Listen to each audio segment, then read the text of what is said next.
I rejoined as player, so, 'cause, it's me, the player. Mm-hmm. I have retooled a bunch of the mechs. I'm ready. I'm ready. I've clenched my buttocks, and I am prepared. I am prepared for Lancer. Alright, don't worry. Partway through when I fall asleep, you can just probably assume that's an automatic win. Mm-hmm. Oh shit! Actually, I need someone to. I don't have my own character on this computer. I need someone to share it with me so I can look at it. You don't have what? I don't have my own character in CopCon. Shit. I need it shared to me, Okay, the code. okay. Let me see what version of your character I have. It's not going to be. I hope it's level 12 because I don't think I've shared that recently. Oh, piss. I have notes. It'll be fine. Don't worry about it. The current LL I have for you is 9? Oh, no. Okay, don't worry about it. I'll figure it out. I have 11. Would that be close enough? No. I have that too, so I can just go from there. I have notes on what my damage is, so I should be okay. Rip. But what if you're not? Will it really matter? It's probably close enough. I can edit this. It's fine. Okay. It's fine. We're doing it live. A little bit.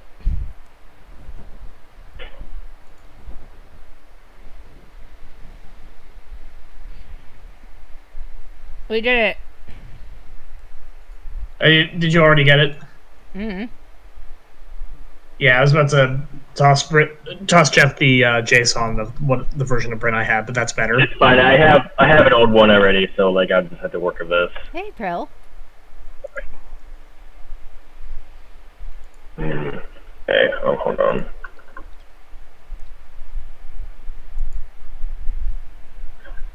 Oh, actually, this is way out of date. Oh no, I didn't even think about this.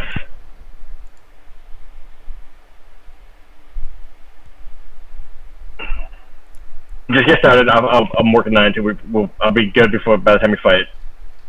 All right. So. Wait, we're fighting? Oh yeah, that's right. We're fighting. We're fighting God. We're going to attack and dethrone God. Name of the mission. Jeff's in a hotel room, and I am so tired. This is punishment for not getting my thing done 2 weeks ago. But anyway, okay. Fefner, I warned you. I didn't think cosmic forces would hit us this hard. Anyway, what cosmic forces are you on about? Go on. Me being tired and Jeff being in a hotel. Yeah. Those are both. I will buy a better microphone with an aux cable so I can plug it in. I swear. Yeah, maybe do that. All right, up we go. Okay, I'm ready to start when you are, boss. Today it's Fefner's turn to run. If Fefner is the GM, who does anybody want to do the recap? We actually don't need to because I don't even know if I'm going to be posting up that last session we had, especially since we have no idea when it occurs in the timeline. Last time we played Space Marines, and we all wanted to have a parade. It was good. Bears attacked us. That is. Bears attacked us, and we converted them to the glorious religion of the Cult Mechanicus. Yeah. I want to stress that I'm so happy about my new parishioners, and I will be looking forward to guiding the my flock. Cyber Bears is so OP. Just so y'all know, there's a bit of a storm going on in my area, and I might lose internet. But we're here. Yeah. What actually happened is basically what we already talked about, but I don't think we've had a Lancer session since then. So, the last session was basically a downtime session where we learned that Lyra went on a lovely journey with Coriander down to Vineyard to wander the bars and clubs and etc. Sylvia, I forget what you did, Sylvia, but that was the same session that happened. Bryn talked to... cyborg suit. Yeah, that's right. You built a cyborg suit. Bryn talked to Russia, the Black Sheep Kovanen, in the matchmaker because Null panicked and uploaded her consciousness to the matchmaker. And now she's not exactly dead, but not exactly alive either. She's like in this Schrodinger state, except we know she's alive in there. Kinda. Quinn is doing better. She had a nice talk with Sylvia. Null is looking for advice, and Rasha is having a good time. Isadora is missing in action. Shrug. Now it's time for Lancer. Unless I missed anything, I believe that's all that happened last session. That's more or less it. And hey, if you actually want to know, you should listen to that session. Mm-hmm. Fucking do it, coward. I've been really on top of the naming sessions, naming sessions videos. They've been really good fucking puns. Fefner, I swear to fucking God, if you change some of these names, I'm gonna fight you. Fair in Loathing is fucking genius. You better fucking keep it. Anyway, so it's you must introduce. It is GM time. Yeah. So I'm talking. So yes, everyone's just kind of doing a thing at this point. You've had so many revelations, but eventually, you get a call not from Boundless HQ, but from Athena. The planet, not one of the other many things named Athena in this campaign. And it's a short message that basically just says, or just, meet me here from Lionel, and he gives you coordinates. That guy. It's my friend Lionel. That is not in character. Quinn is still, having a moment. Having. She's doing better, but yeah.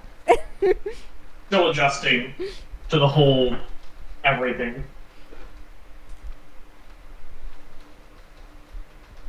I guess we meet So, yes, him there. Yeah, so nobody has really seen. You've definitely not seen him, but like, you know, if you've been keeping track of Boundless, that he's been MIA there. I'm assuming you're just going to go over. Well, I'm going to check and make sure it's him, because Quinn is now paranoid. If there's two It hers, came through the matchmaker. are there two him? Okay, yeah. Nobody else can use that thing without their brain fucking frying. We're good. Yeah, Sylvia will just kind of... Is the Adolith engaged? Because if it is, then Sylvia will try and cram everyone onto the Aliceland, and if not, we'll just do the usual transit. You know, you get the feeling from just how brief the message is and the fact that Lionel's not coming to you that maybe you want to be a little more subtle about it, so you can take the smaller craft. Yeah. You're not going to be getting into any fights on the way there, so... Yeah. Small craft, big gun loads up as much as it can. I will say that because it's smaller, I'm going to assume we're only able to fit one mech each. You don't need your mechs either. You'll be able to head back to the Adolith and just mech up before setting out, so... Yeah, Sylvia's gonna stick hers on anyway because she's paranoid, but I think... That's fine. That's more her than me. You've got self-defense, and that's Quinn important. kind of can't not take Null with her. Null's Null, semi-constantly... We probably could Null is spatially flexible, though. I mean, Null takes up exactly as much space as she wants to at any given time, so... Null is the Master Emerald from Sonic Adventure 2. Mm-hmm. You just pull Null out of your back pocket randomly. Mm-hmm. So we jump in the Aliceland, we hit the jets, and we cruise down to the coordinates. So the coordinates take you to a really peaceful location that's kind of close to town, but it's also just, you know, a nice little spot on the outskirts. It's very peaceful. There's a little house here. Now... Oh, we invited us over for coffee. Maybe he baked for us again. I say out of character. Well, since that's out of character, I can say he did not. Whoa. He comes out to meet you, mostly because I did not think to prompt Jenner to play a rambunctious young lion child, so I don't know if she wants to do that. I mean, yeah, Hapla will rush out first. A rambunctious, I think you've seen or heard of the Sussurar. They are ram lion people that look like Velius from Final Fantasy Tactics, kinda. This is a young, like, preteen one of those, very small but still, like, precocious, comes rushing out to you, like, out from the door the moment you arrive, and gosh, who will he zero in on? Probably Bryn.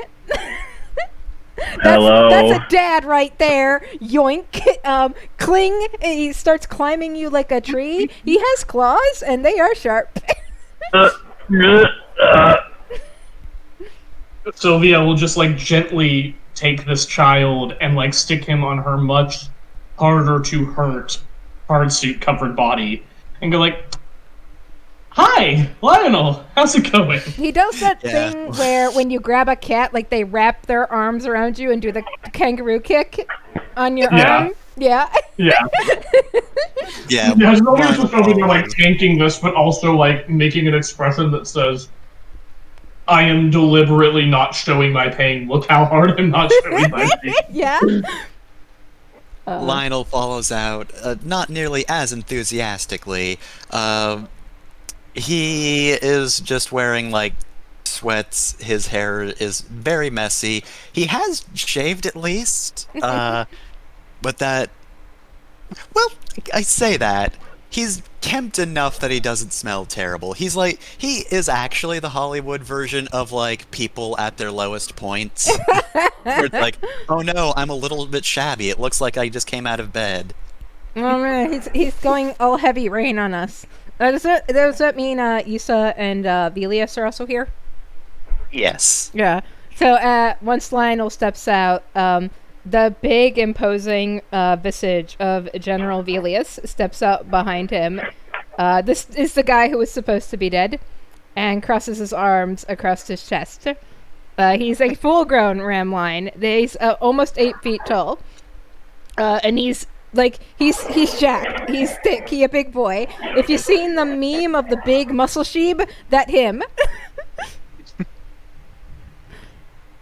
Sylvia silently regards his muscles with admiration. Yeah.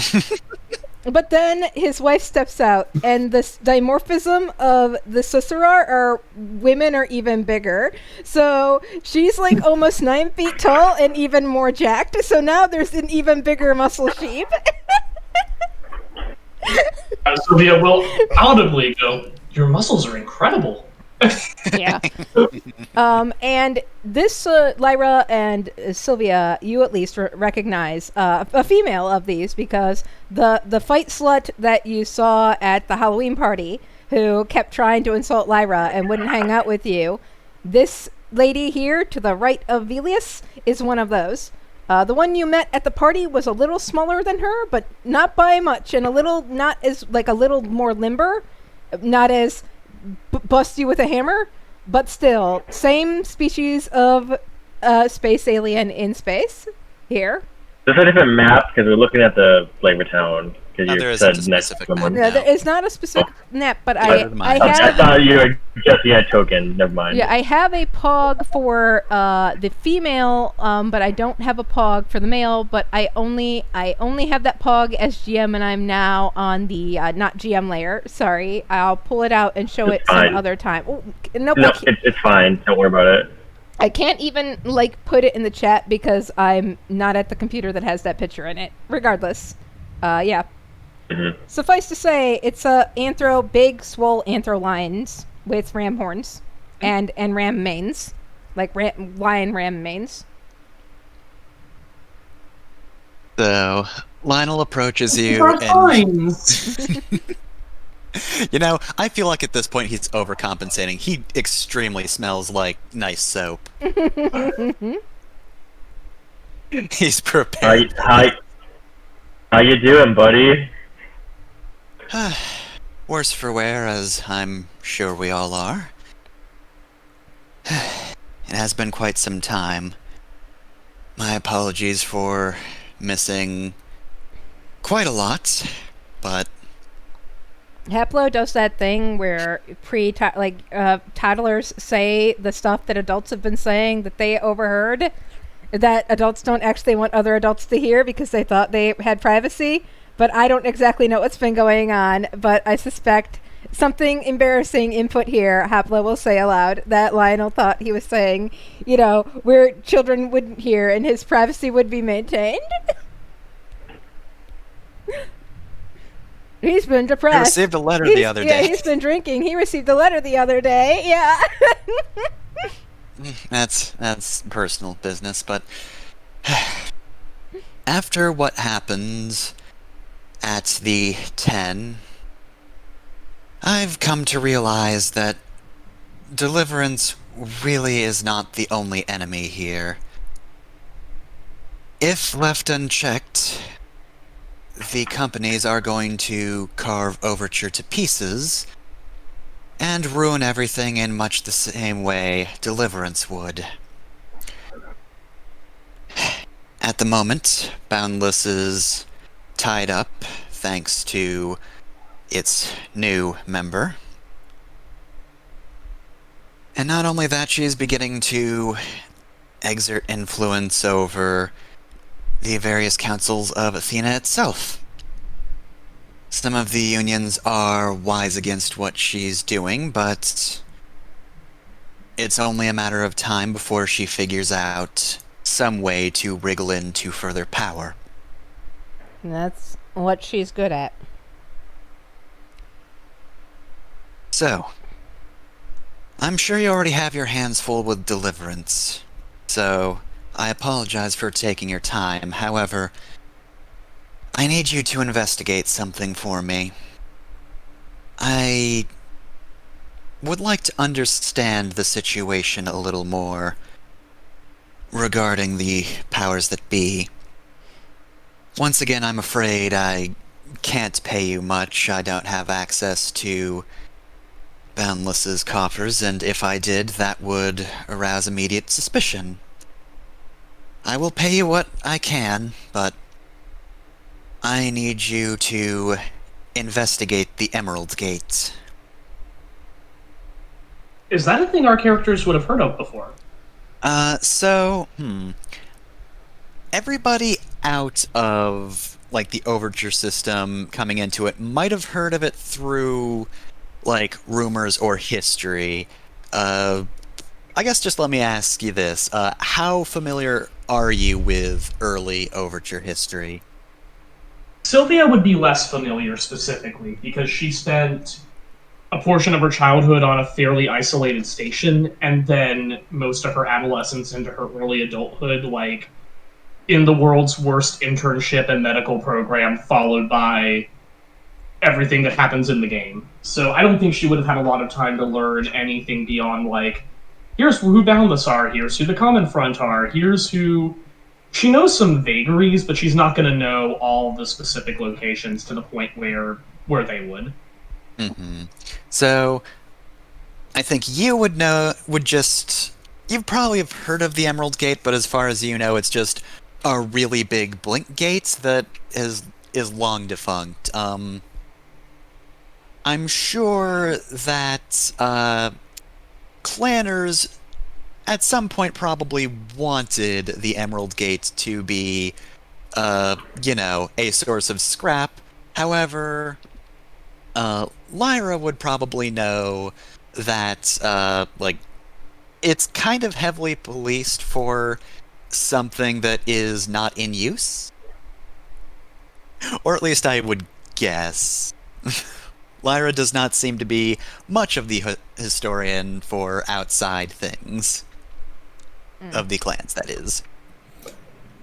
If it's noteworthy, if it's the kind of thing you tell stories about, then she would have heard of it.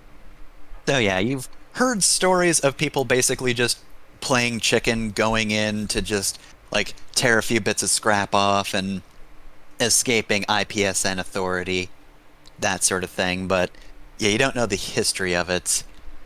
As far as Quinn, Quinn did receive one of the finest educations money could buy, and the kind of influence and prestige her original bio parents had. But that's the kind of controlled, education of colonizers, not the actual real history. We're talking the kind of Daughters of the Confederacy writes the history books kind of shit. So she knows that version of that, if that kind of version exists. And Bryn, how good are you at history? Well, it's mostly uni history he would know. Mm-hmm. You might actually know a little bit about it then, because you would have also heard about the Emerald Gate from the Union side at some point. Probably much the same. It is just a very big blink gate. So, Lionel explains that the Emerald Gate is the gate that brought colonizers closer to Union, this far out into the galaxy. Overture's a long ways away from Union space, and there's quite a bit left between us and what I understand is a part of Union. It's probably grown by now, but no other colonizers have reached us after the Blink Gate is the thing, so I'm sure there's still a lot of space, but regardless. There were beings here before the Emerald Gate was set up. However, the Emerald Gate was created as a sort of test, a very long-ranged blink gate. From what I understand, it's far, far greater than any distance you would travel between two blink gates normally. It is how a lot of the early colonizers arrived in Overture after we did. In fact, the groups that would eventually form the Common Front and Deliverance can be traced back to the people who came from there. It's also notable because it's how pretty much all of the corporations got here. IPSN, SSC, and Harrison Armory were all able to take a lot of equipment from Union Space to Overture, and that's more or less why we have mechs. They were able to bring them in here, and even without the prior developments, they took root quite quickly. However, not long after that, it was found that travel with the Emerald Gate was actually incredibly dangerous. The energy created, the energy wasted, the parts, according to the people in charge of it, could not withstand the force of the Emerald Gate. So the project was shut down, eventually, and now the Emerald Gate just floats there in space, not being used as a blink gate. I think that maybe this is not the case anymore. I have to wonder about what happened there. Assuming that we can't trust the companies, and it was the companies who who were largely involved with the Emerald Gate, I would like to know more about what went on that station and the gate. Well, that does seem like something we're pretty good at investigating. Yeah. There's just something spooky about a blink gate that doesn't work anymore. Most of the blink gates in the system that lead, in fact, as far as I know, unless there's something I don't know, and that's possible at this point, every blink gate that leads out of this system has been deactivated or destroyed. There were some short-term gates that led out of Overture. However, nobody has really invested enough to colonize any planets outside of the immediate system, so for the time being, the smaller blink gates have been shut down. The Emerald Gate is the only one that leads deep into Union space. And it is inert like all the other ones. It is. If that thing gets... This sounds like something Josephus might be interested in. The Clanners are very interested in getting in contact with Union Lyra, so you might want to shoot that over to my brother. If... And Quinn rubs at her face and sucks in a breath. If the wrong people start that thing back up, they can pull in reinforcements. Right now, I believe we have Deliverance on the run. It's only a matter of time. But if Harrison Armory and the people who side with Deliverance IPSN can get this open and get the word out, they can bring in whatever from wherever. Getting control of this is important. Though I don't know who we could contact out there. But well, better us than them. The good news, of course, is, according to the companies, if this thing were reactivated, it would probably just collapse, which would be trouble in of itself, but not the kind you're thinking of. And as far as I can tell, and I suppose my network isn't perfect, nobody has even considered the Emerald Gate in quite some time. Do you... How's Cinder? We've not spoken directly, but IPSN has kept her on a short leash since everything went down on Blair. We'll worry about that when we worry about it. Right now, we should probably... Right now, I get the feeling IPSN is less interested in this conflict in terms of an ideological side and more in, hey, that's a lot of money over there. If we can just keep... If we can knock Deliverance out of the fight, well, their other biggest contractors are every other belligerent, including the Common Front. Yeah. They'd be dumb to mess up on that. Yeah. Okay. Yeah, we'll take a look at this thing. And General Velius, just Velius, okay, Velius, you might want to let Ash know you're alive and stop pretending to be dead. It's... Losing somebody is... alright, yeah, wow. What? I've been left out of... God damn it, Jenner. God damn it. And... Sylvia just literally pulls Quinn into, like, a side hug and goes, like... It's okay. And turns the entire thing back toward Bryn. Quinn shoves Sylvia away from her, though she's not strong enough to actually shove Sylvia, because Sylvia's in a big, thick, metal robot body, but tries to shove Sylvia away. Sylvia will, like, relent very slightly, like, take a step back and give her a little space, but she'll kind of keep her hand gently on Quinn's shoulder and be like, and kind of look down at her like, you know, hey, take it easy, like,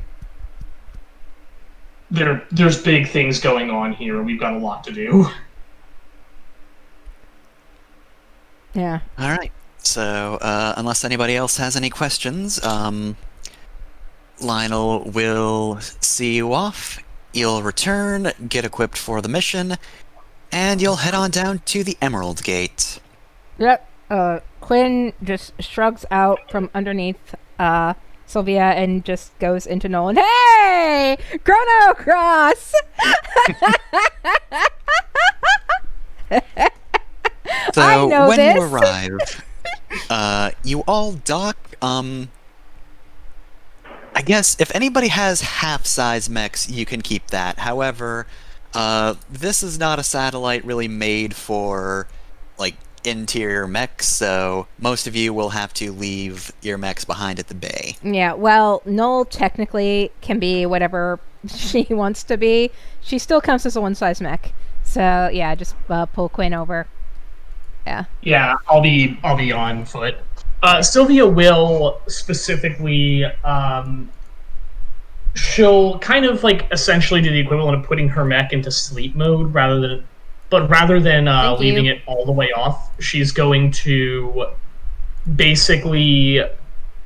So she's got Kopesh, the second class NHP in there. She's going to basically get out and leave Kopesh with the instructions of like, hey, if something goes bananas and I like call you, start blasting. Yep. Quinn right. pulls out. Well, Quinn rests her hand on that warp cannon, and then frowns and just leaves it there, but secures it and secures it in null, and just grabs the spear and just like an assault rifle or something, and shoulder that very, very Ellen Ripley, and drop down. All right. So, once you enter, you turn on what little power there is. There's probably some sort of just like emergency energy that runs through this place, so you get enough to get lights. Not much turns on initially though, but you do get a map of the station. There are 4 relevant floors, including this docking bay.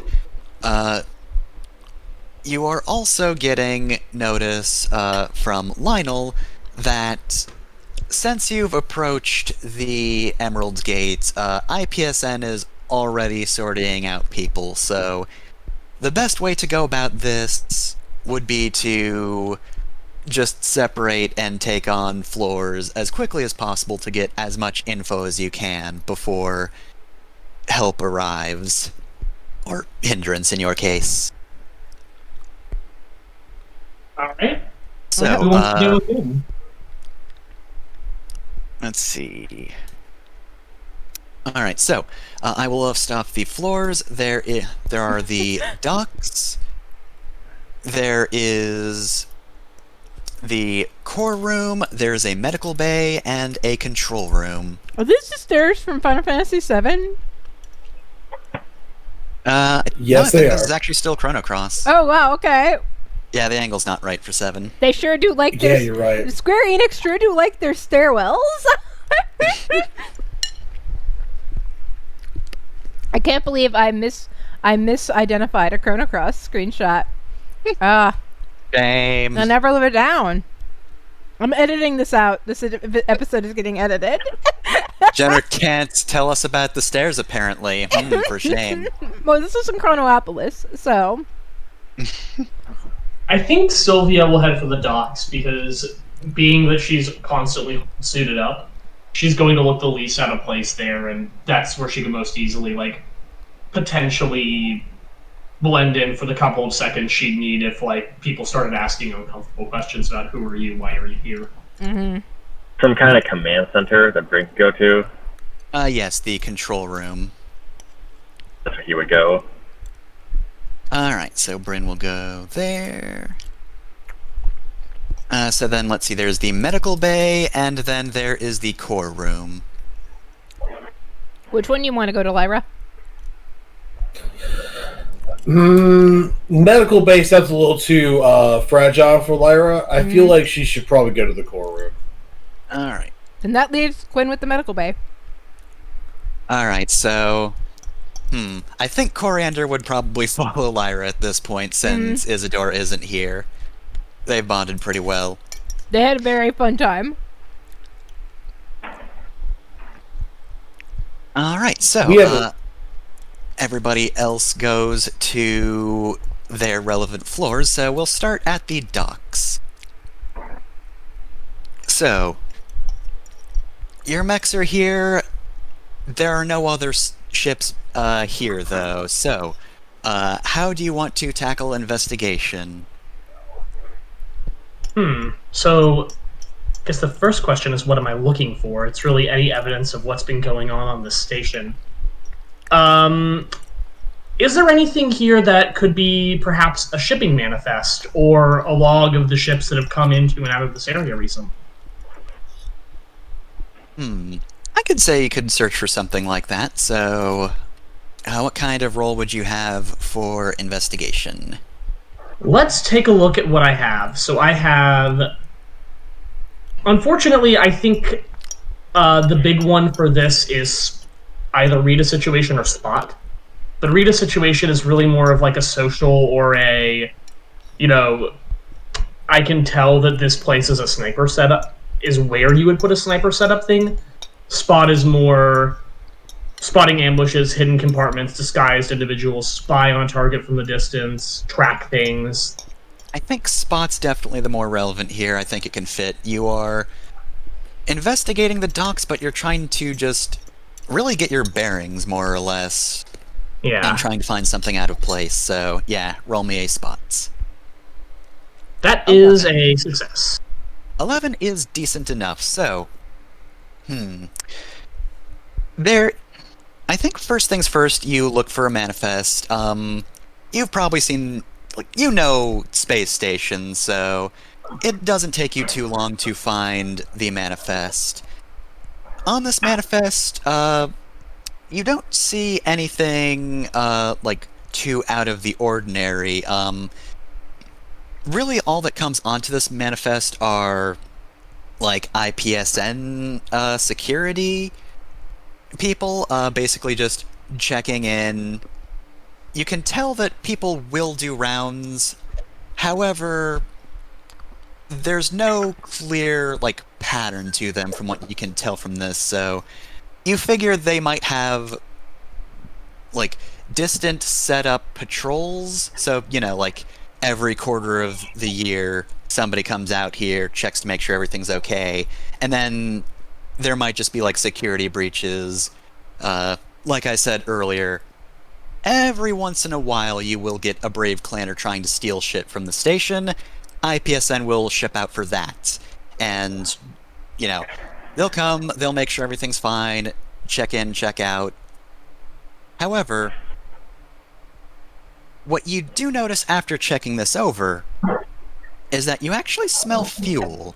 And when you go out and check some nearby canisters, you notice that there are actual, several functioning recharge stations, or, I don't think anything would really run on oil, but, there is stuff prepared to make sure ships run and do not get stuck out here.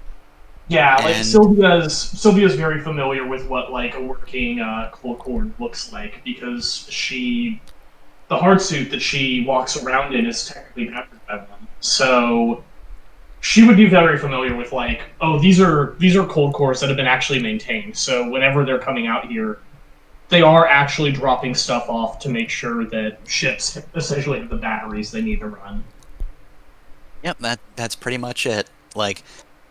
The shipping manifest, or, the check-in that you read would suggest that this is sporadic and random. However, this suggests the opposite. People are maintaining... There's definitely people coming here and not logging it. Mm-hmm. Sylvia's going to take a look at the... You know what she's going to do? She's going to look those... Essentially, the docking stations where the ships would have come in. And she's going to see if there's anything here she could potentially look at and go, what kind of class of ships are they landing? Are they... From the things I see here, are these the kind of things that could be used to drive a big ship that would be transporting a lot of people, or a smaller ship with maybe a team of engineers? Mm-hmm. Is there anything about them that they suggest? So, I'm going to say, judging by the way Lyra had to pull in, they really aren't expecting large ships here. The Wolf Stand only barely fits. It's very uncomfortable. This is very clearly a docking bay for, smaller, more personal ships. It suggests a small crew at most, if not just like a single person at a time. All right, so they might be sending like either if they're sending big transports, people are coming in individual necks or smaller ships that come on from that.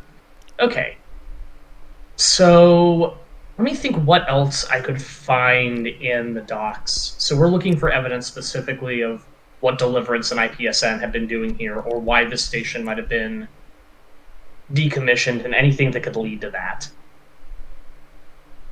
All right, if they're coming out here and they're not logging it, clearly they're doing some kind of undercover research. So what Sylvia's going to do now is I think she's going to radio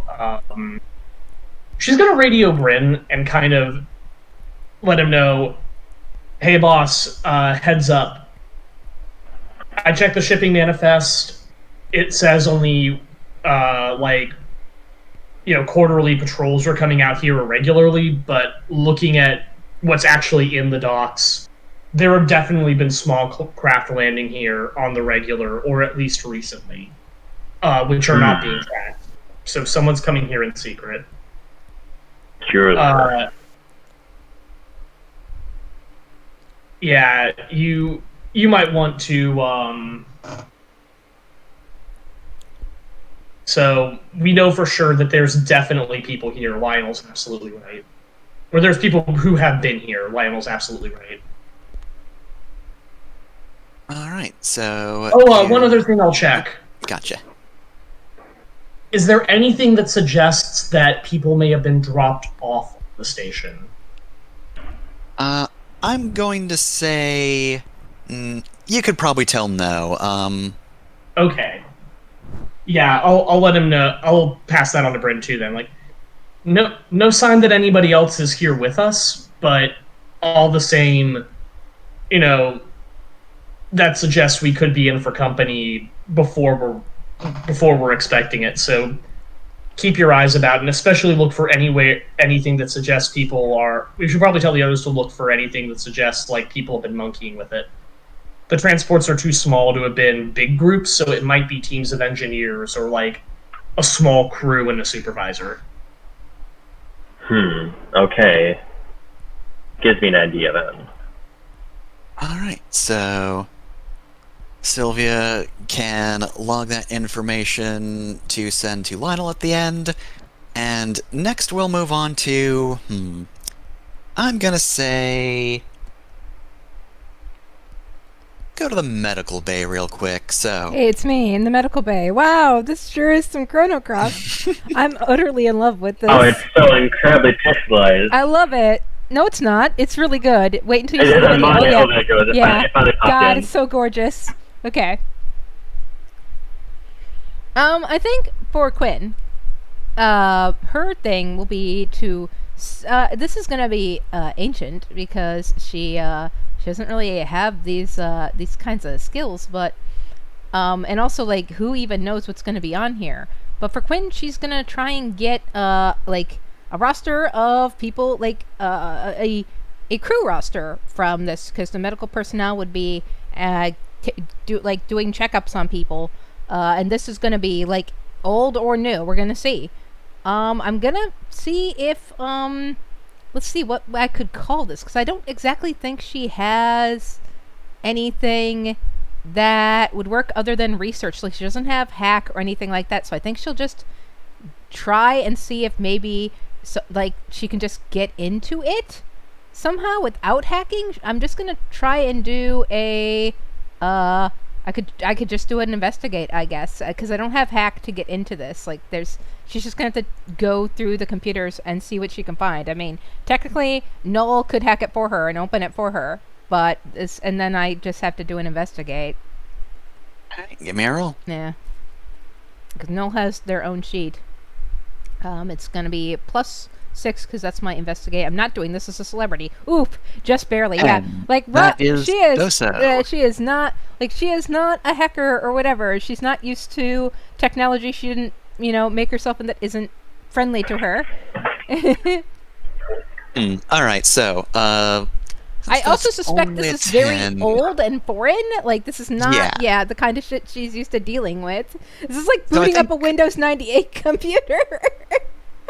So I think the important part of that 10 is that when you investigate, you find that indeed all of this information, like, none of the information is particularly new. Nobody just came up to the medical bay and just fucking logged in their info.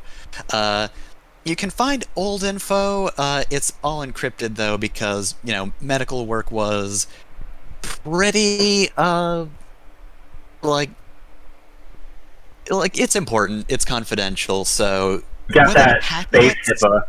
Yeah, space HIPAA. Gonna be a problem for you, especially since you didn't hack it. I will say, though, it's like information that you can, like, download, like... You can get relevant information and basically have somebody crack it later, so... Yeah. You do decide to do that without hacking, you know, you can't really investigate what's going on here on this station, but it might be useful information for later. Okay, yeah. Like, in terms of, like, who was here, that's cool history. The fact that nobody has come in here, there's been no health incidents on here since is interesting. No idea of, like, dates of when, like, what I was hoping is, like, a date for when, like anything for when, like, this place got abandoned. But yeah, okay. Let me just look at the timeline real quick. You Yeah. can have a thought while I do this.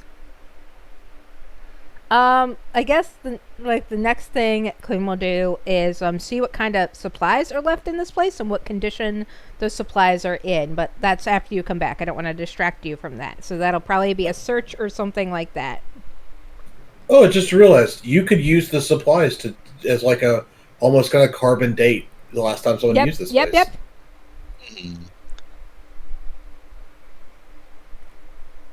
Alright, so...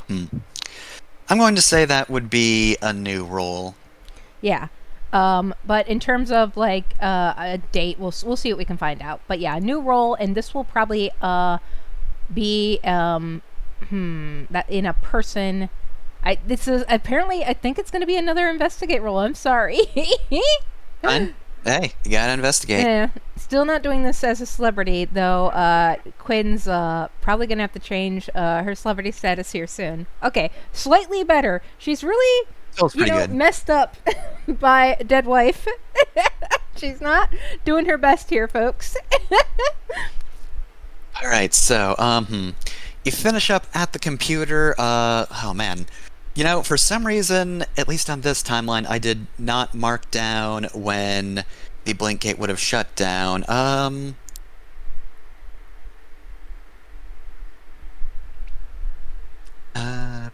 Would definitely be, I'd say, probably like,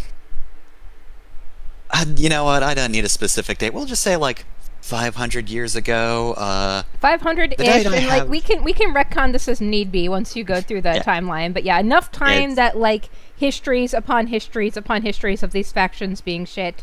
Yeah. Yeah, basically I have down that 8125 in Overture's calendar is when the first colonizers from Union arrived, so the present day is about 9329 in Overture's calendar, so a midpoint between them. Yeah.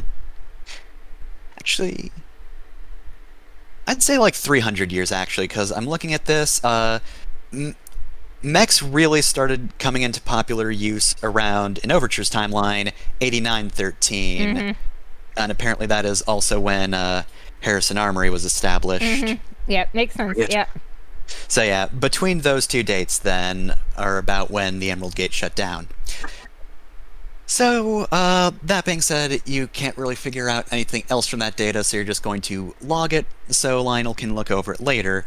And then you investigate the rest of the room, because while nobody might have databased anything here, they might have still used this medical room. So with that 12 investigate, she's looking for anything useful, like it's like an adventure game, like the adventure game Sylvia's been trying to get her to play. So I think similar to the docking bay, you do look up and see that the medical supplies are well kept. Nothing's particularly out of date. So you figure that things could probably be in use here still.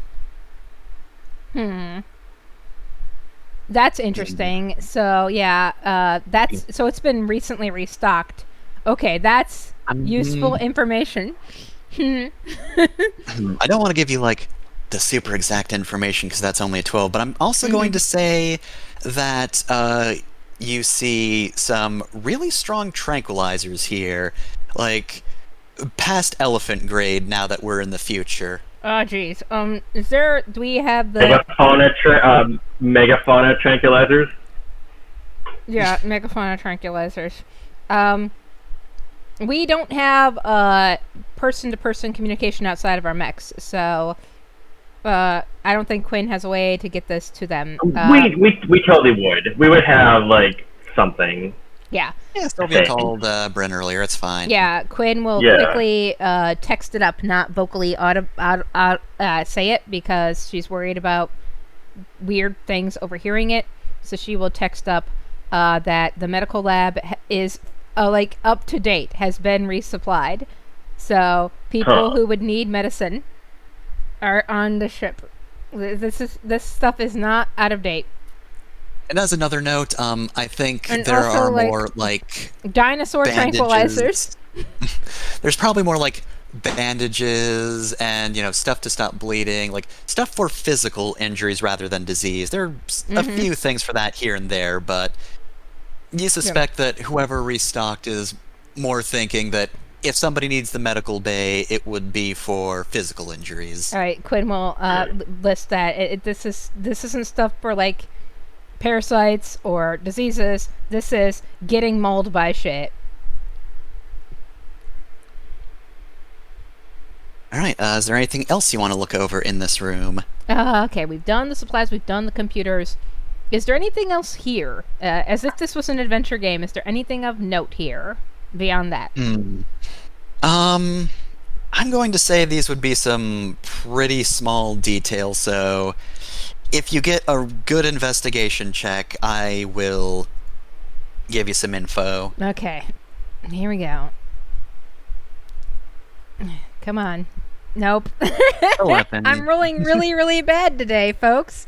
I was telling Scarlett last time we talked that I am rolling really shit with Quinn ever since I gave her really cool dumb shit to work with, and it's been really depressing me. All right, so yeah, I largely think it's the depression and just like the scale of everything that's been dumped on her that is affecting the dice. Just know she's just not doing it today. Yeah, so you had a pretty good theory in your head, but may I looking around the room, may I add a 1d6 to this just to see if Null like starts helping as like an assist. Like how when we do okay, cool. Thank you. You're a nice GM. Watch me roll a 1. Okay, I rolled a 3. It's a 14 now. 14 isn't too bad. What sense is Noel like trying to track in this room? Probably sight, or do you have something else in mind? Noel is tracking like psychic stuff. Yeah, Noel is doing this on the psychic level. On like, if it's sentient or alive? She's aware of it. This is that eldritch abomination shit. So you were theorizing that people were worried about getting mauled up here, but if there are any large animals or anything, Null can't find anything like that. The only living life forms you can see in the station are all of you. Yeah. I guess with the 14, Null would also probably be checking for NHPs like her, but that's also not present here, I'm guessing. Horus Tech as well. There's no Horus Tech. However, we're going to cliffhang this scene Null notices a lot of something in the walls. Oh dear. Okay. And then we're gonna cut up over to the courtroom. So, The core. Lyra, Chrono Cross is such a gorgeous game. how much would you know about, like, Blinkgate's structure? Have you ever seen one? Like, up close, inside? I feel like the clans do occasionally, like, they visit the same places in sequence, and I feel like one of those places is seeing the old Blink Gates. Alright. As kind of a reminder of we once came from somewhere else kind of thing, but she probably hasn't seen it since she's probably seen one, but she was like a child. Alright, so yeah, this is pretty much then like the interior of that Blink Gate, but more so. This is basically the room that powers it, so pretty much you're just here to look over the machinery. You were told, of course, that this Blink Gate would have been, you know, unstable for prolonged use. And you might not know the most about tech, but hey, if anything looks fried, you might be able to find that. So, how are you going about this investigation? Good question. I think the first thing is that I'm going to ask Coriander to spread out with me so that, like, we're on opposite sides of the room here. Alright. Both so we can cover each other, so we're not separate, so we're not bunched up if anybody does come in here. But also, I want Coriander to see if he can actually interface with the core itself at all. Lyra doesn't really trust herself to poke at that. She does trust herself, however, to see if she can find a terminal that can just access this kind of the facility's broader network at all. Just see, did anyone leave themselves logged in on accident at any point? Alright, so that sounds like the easier thing to do, so give me a quick investigation for that of some variety. I don't have that. Roll a flat d20, see how it goes. 16's really good, holy shit. That's like the best roll so far, and it was a flat roll. You'll see, in Clutter Society, we have been trained in the arts of the old ways. She hits it with a wrench. It's known as great Soviet secret. All things work better when hit with wrench. Alright, well then, well, your initial investigation was to basically see if anybody's logged in. Definitely nobody, like, if anybody had logged into this thing, they would have been smart enough to remove themselves, so you don't see any recent activity, and basically, as you look through the information you can find in this terminal, you pretty much just see an overview of what Lionel said was the reason the gate was shut down. You know, like, this, and this are too unstable, this might collapse, this might explode, that sort of thing. However, I think with that 16, you're definitely able to help out Coriander. How do I do this? I think I'm gonna pull up Isadora's sheet. I think that's something I can do at this level of NHP. Just use Isadora's skills even when she's not here. Yeah, I mean, Null can do that, so yeah. So, +6, and then advantage from Lyra just hitting this thing with a wrench and winning. Yep, I'm glad that my headcanon that Isadora is secretly an NHP has been confirmed. That's not how it works. They're patched into each other. Oh Jesus, 28. Holy shit. Well, I mean, yeah, that makes sense that Coriander would be good at this sort of thing. Faye are a program, or Faye is a program. So, yeah, Faye opens up the hatch and just starts looking through the interior of this thing, and I think you probably just sort of saunter over after you get all the info you can, and giving Coriander a diagram. You're just looking in, kind of looking at Coriander's Faye's just. You can see Faye's eyes go a mile a minute across everything that's going on here. And after a little while... Oh. I was just say, Lyra doesn't like being on what is essentially a ghost ship, essentially floating in the past left behind for good reasons.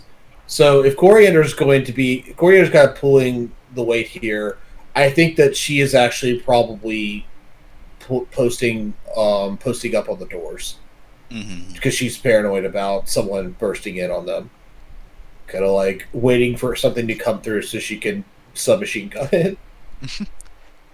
Gotcha. So Faye eventually stands up and goes over to you and says, "All right, I've completed my analysis."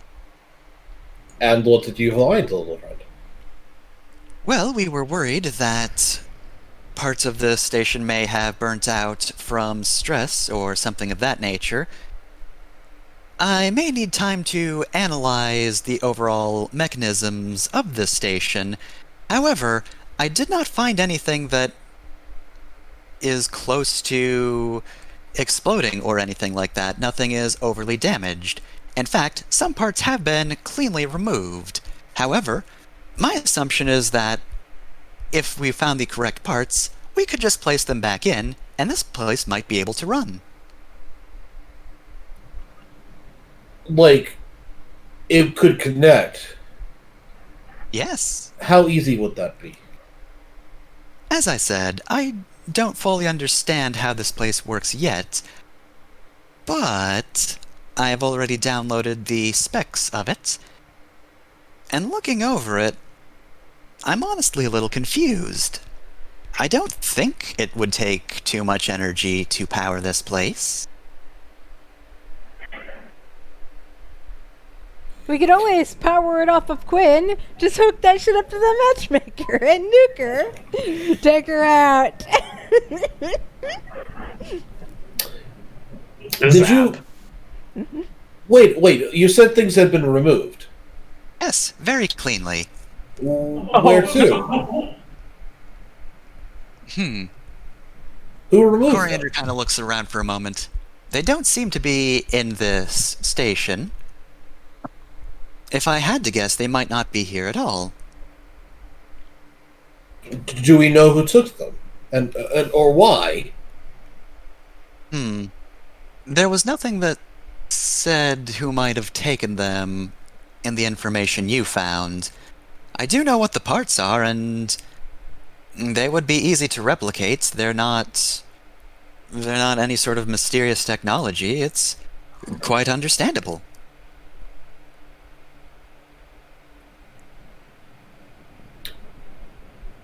Coriander. Yes? How big are these parts? Could you carry them in, say, I don't know, a small shuttle? Probably. At most, the biggest part here that's missing is probably just the size of a car engine.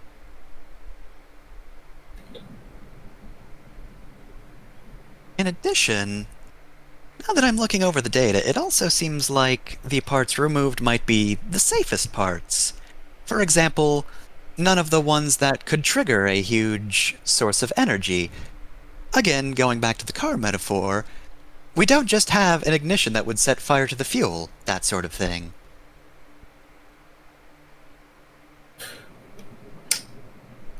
Could you, if you had all that, could you bring it somewhere else and make a blink gate there?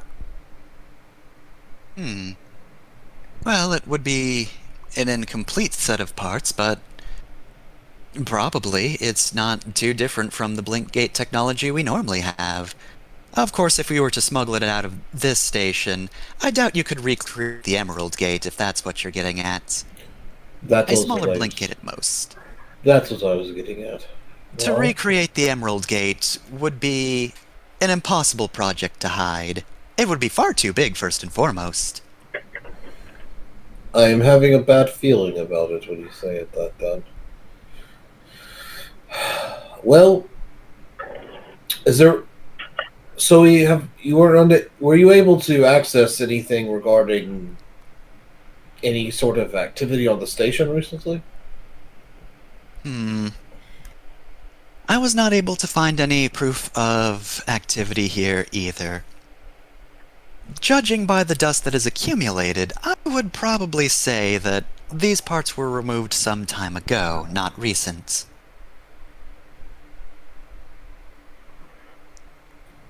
So, nothing human left on the station.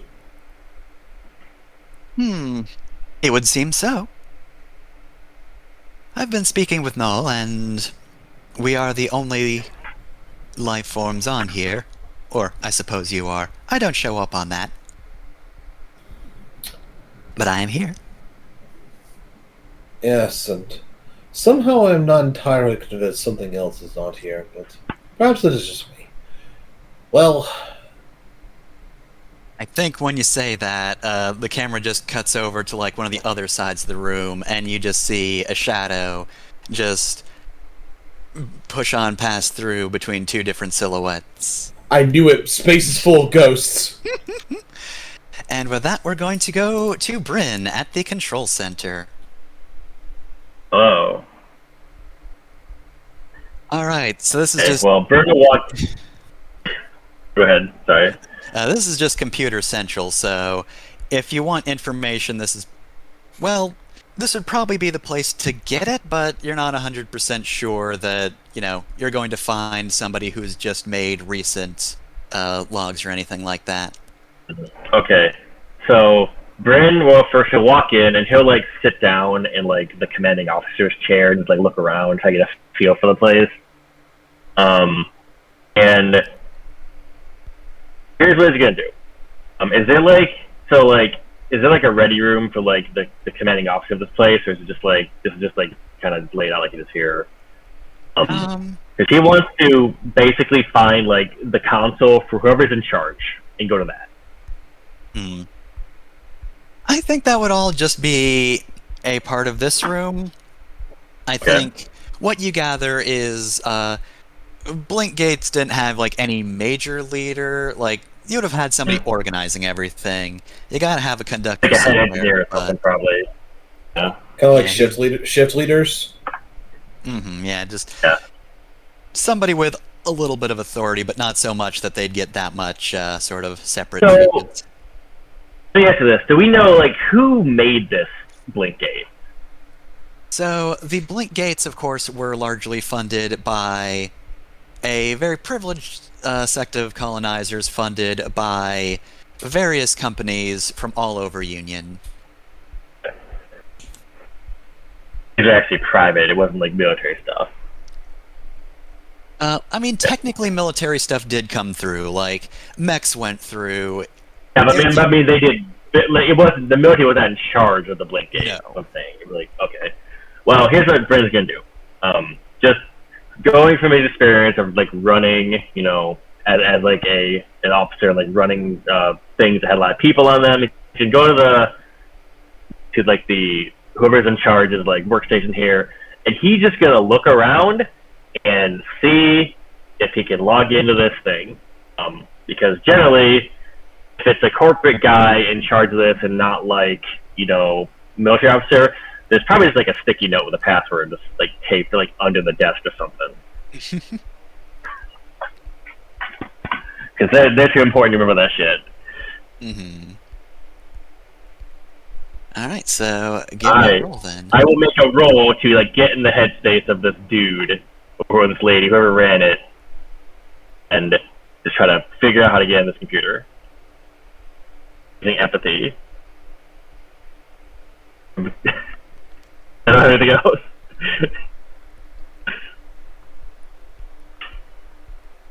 I believe in you. Nice! 21. Dang, nice. Okay. Nice. That's pretty good. So, And specifically, what he's gonna look for when he's looking for like personal logs of like the upper staff here. Oh man, you're seeking out the apocalyptic. Yeah, the apocalyptic logs. Let's go. So, let's see. I think this stuff would be protected, but I think you figure out the system pretty quickly. Yeah, well, what it is since I logged into like the main person's account, so they have access to everything because they're in charge, right? And then it wouldn't be encrypted for them. He just typed in whatever came to mind, and it actually was the password. So he typed in like petunias or something, and it worked. Holy shit! He typed in password. Jesus. 3, 4, 5. Yeah. Wait, you have an AI, right? Yeah. Well, he has an Ashura, but it's not. Yeah. Sure, just fucking shouts like guesses at you, but it's actually right like the 4th time. Yeah. I was correct the whole time. Actually, yeah, I guess like, you know, I think you're going to find that like you can actually like leech the recent use data. Like, it is able to scrub what has been done recently and log you in like that.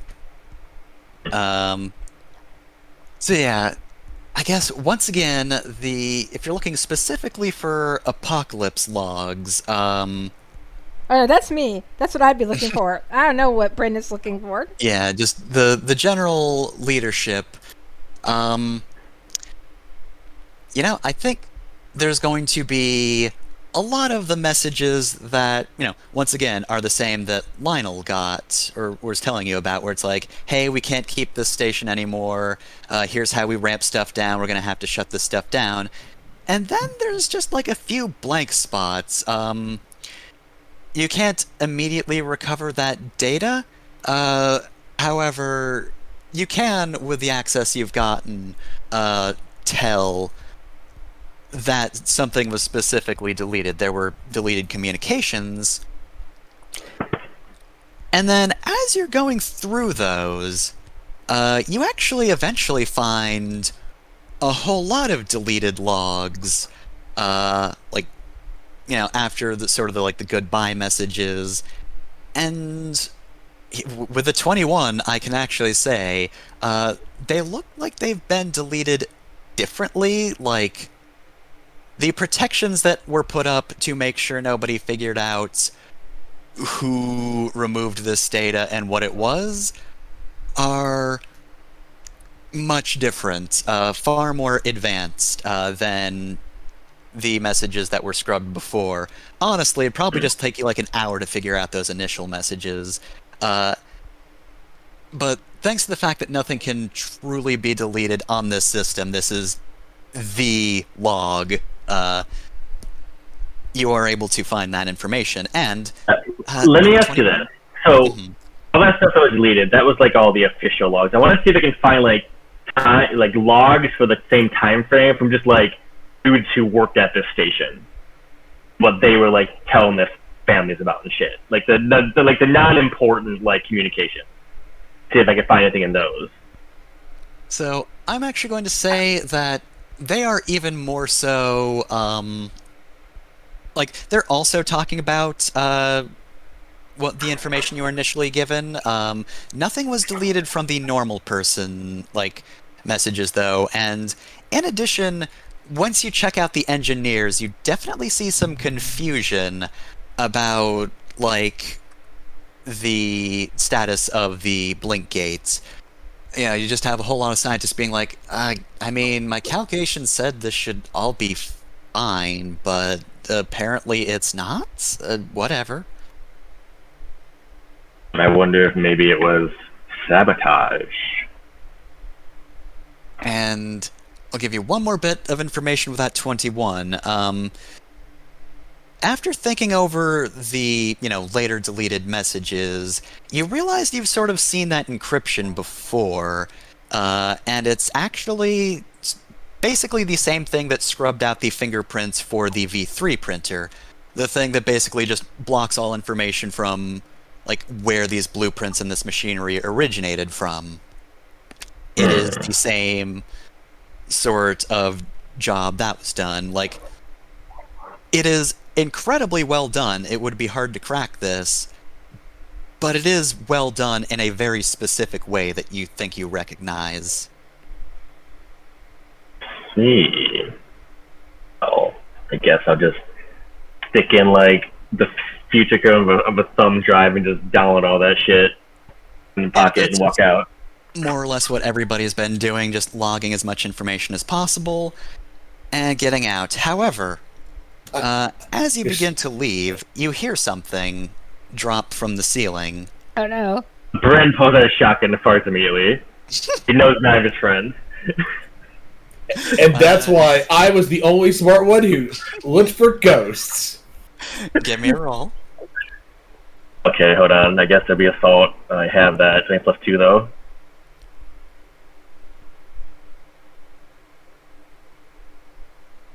Can I use my background? Because he would have had, like, basic firearms training, like, in the military. Okay. Oh, nice. Dang, 21. You just turn around perfectly, and you actually don't fire precisely immediately, but you're just so cool and collected in this moment, you're actually able to take in the sight of just a robotic snake starting to slither towards you, and the moment you know what it is, bang, you blow it up. I get to the count immediately. We got I know what it is. What is it? Is it a robot snake or? Yeah, well, that one was a robot snake. You see several more start to drop from the ceiling and start to crawl out. Like from... Oh, look at him! Just from the floor. Bryn has an assault shotgun that has, like, several shots. He's just, like, backing towards the door and just firing at the... He backs out. He's out of town. Like, we got a problem. Alright, so, people who were suspecting something. It's me. Lyra. Do they hear, like, echoing, like, shotgun blasts in the distance? Yes, definitely. Just a whole lot of robot snakes start pouring into the core room. In the vents! They're in the vents! Snakes in a blink gate! Coriander will offer to guard the door while you make your escape. So, Lyra, if you just want to book it to your mech, Coriander can cover you. No, Coriander's Run valiant last from stand. Breezerac? No, Absolutely not. Valiant last stand, never. Absolutely not. Also, that's an airlock right there. you could Ripley him. That's just a thing in the original game. There's no airlock here. I'll have you know, I have frag grenades.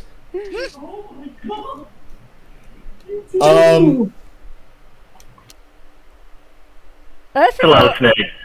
We should just let the snakes have it. So, like, she's been wound up, prepared for Breezerac or Space Ghost this whole fucking time. So now they're here. She is vindicated. She's definitely not going to run away immediately. I think she's actually Space Ghosts. These are space snakes. But go on.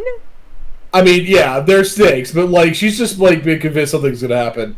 I think she's going to advance up here. She's got 2 grenades. I think she's going to try to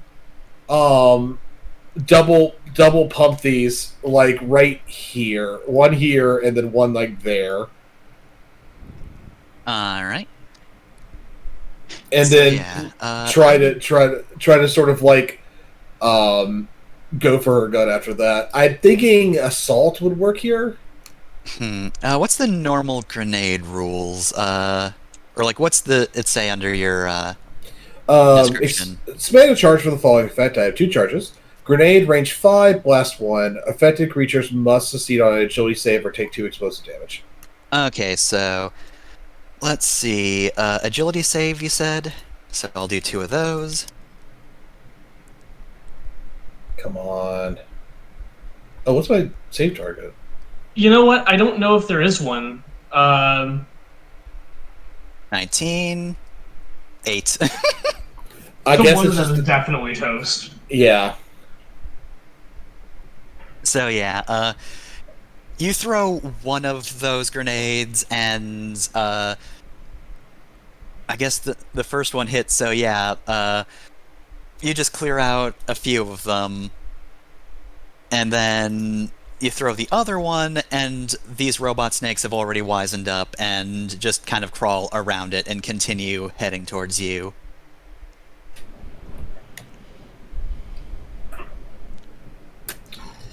Coriander, I'm not leaving you here. We either go together or I'm going to die in this terrible little room with you. Oh, I was just going to make sure you could get through the door real quick, but... Then we wanna go at the same absolutely. time? Yes. We are getting out of here. I don't know if Coriander has a gun, but I definitely have my submachine gun, and we are doing a fighting retreat out this door. Laying down screening fire behind you as you run out. Reenacting that one bit from Stargate Atlantis with the replicators, yes. All right. Hey Quinn. Hey Quinn. Can you guess what I'm gonna say? It's snakes, right? It's snakes. I love them. Look Why at is it 'em. gotta? It's always gotta be snakes. How's these snakes get into Chrono Cross? These are the snakes from Snake Man, right? From Mega Man? I don't remember. They're very They're just cute. Game Boy snakes. They're so good.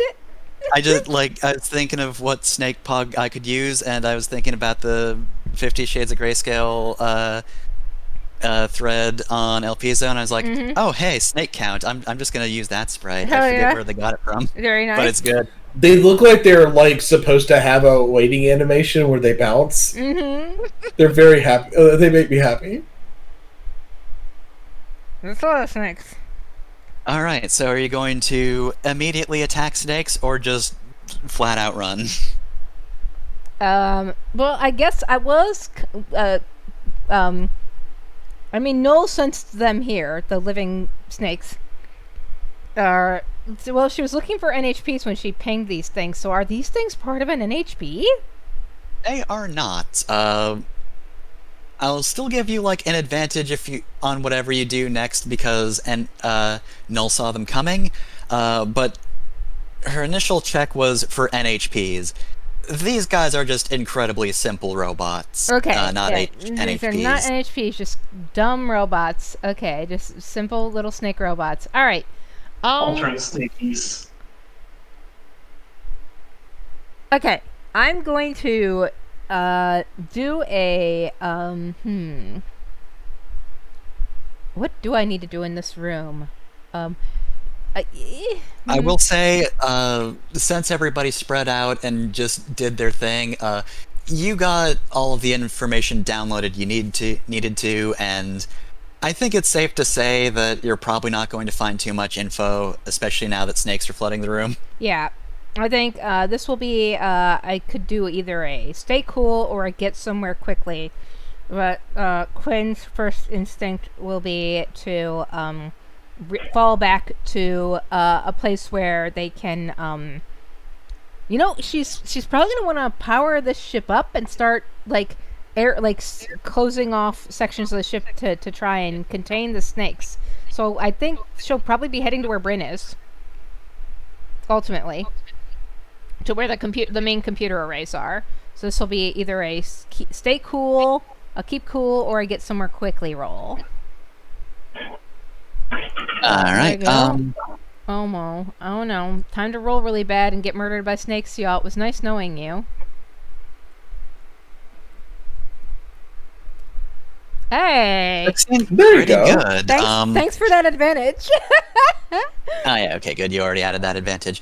Alright, so yeah, you just book it out of this room when the snakes start coming in, and now that Noel's actually pinged what these things are, she can just point out the ones that are in hiding, so you can avoid them a little easier as you make your way out of here. Alright, so let's get you back at the stairway. So, put some people on this map. Let's see. Brings up here. Medical bay, I believe, was 3rd floor.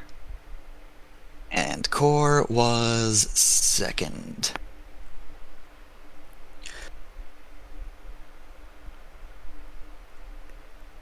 Alright, Guess I'm at the top, so I can go first.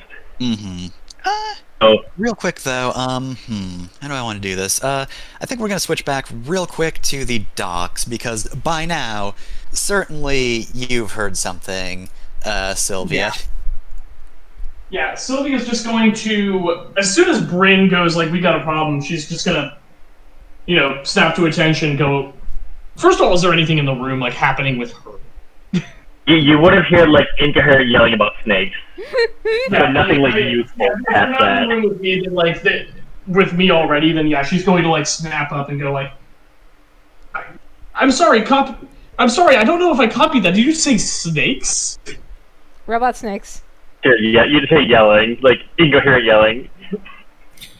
Why is it always Sylvia's being just going to snakes? yell shit as loud as she can, and then look back at Kopesh in the Everest and go like, "Give the engine hot running," and then whip out her sidearm, whip out her axe, get to the door, and just basically go like, "Okay, clearly like everyone else just ran into something. I either need to rush in and kick ass and pull them out of here, and I need all of our mechs like primed to go as soon as we're down."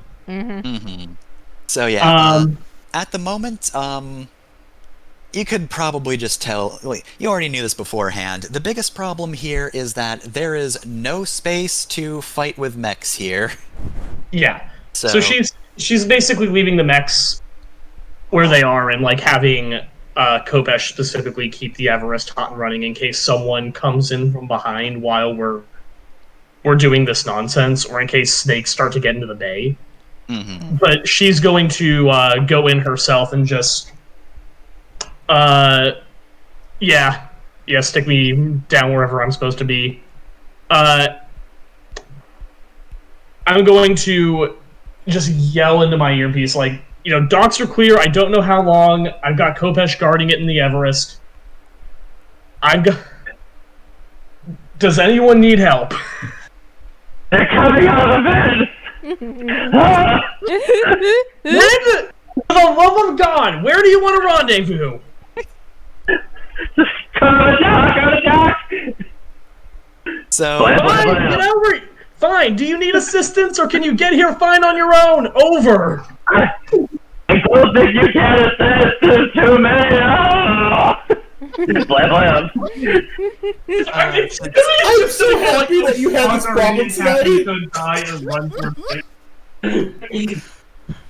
What a good session for Jeff's audio to be complete ass.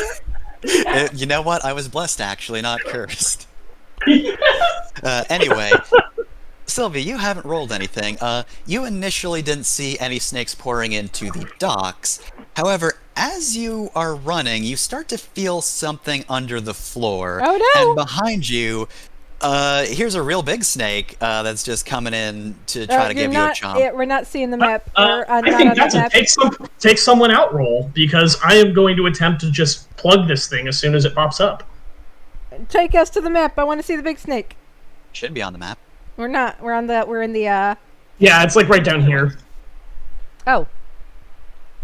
Yeah, oh, so it is. Oh, okay. Wow. Oh, nice. Okay, continue. Let's see if I can just do this. Actually, because for the sake of maybe not accidentally getting us all killed here because I rolled that, I'm going to go for assault because I'm slightly better. Am I better in that, or am I better? Yeah, I'm better in assault. Yeah, Sylvia's going to roll assault and try and just hit this thing with either her axe as hard as she can or as much firepower as she can, depending on how quickly she can get in there. Nice. That's a 15. That'll do. Yeah, 15's pretty good. So yeah, which one did you say? Which weapon did you say you were using? I'm using assault. So Sylvia's just gonna whip around and just slam this thing as hard as she can with her axe. Alright, so, I think, you swing around, and this thing actually, like, catches your axe with its teeth, and then you're just sort of, like, running along this hallway. Normally this would be where your blades were clashing, but this thing's... It doesn't have a sword in its mouth, it's just got teeth.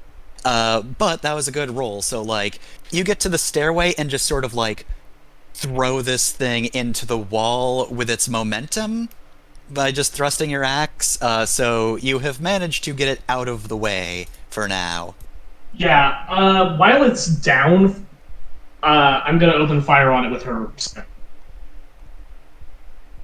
Because I want that thing disabled.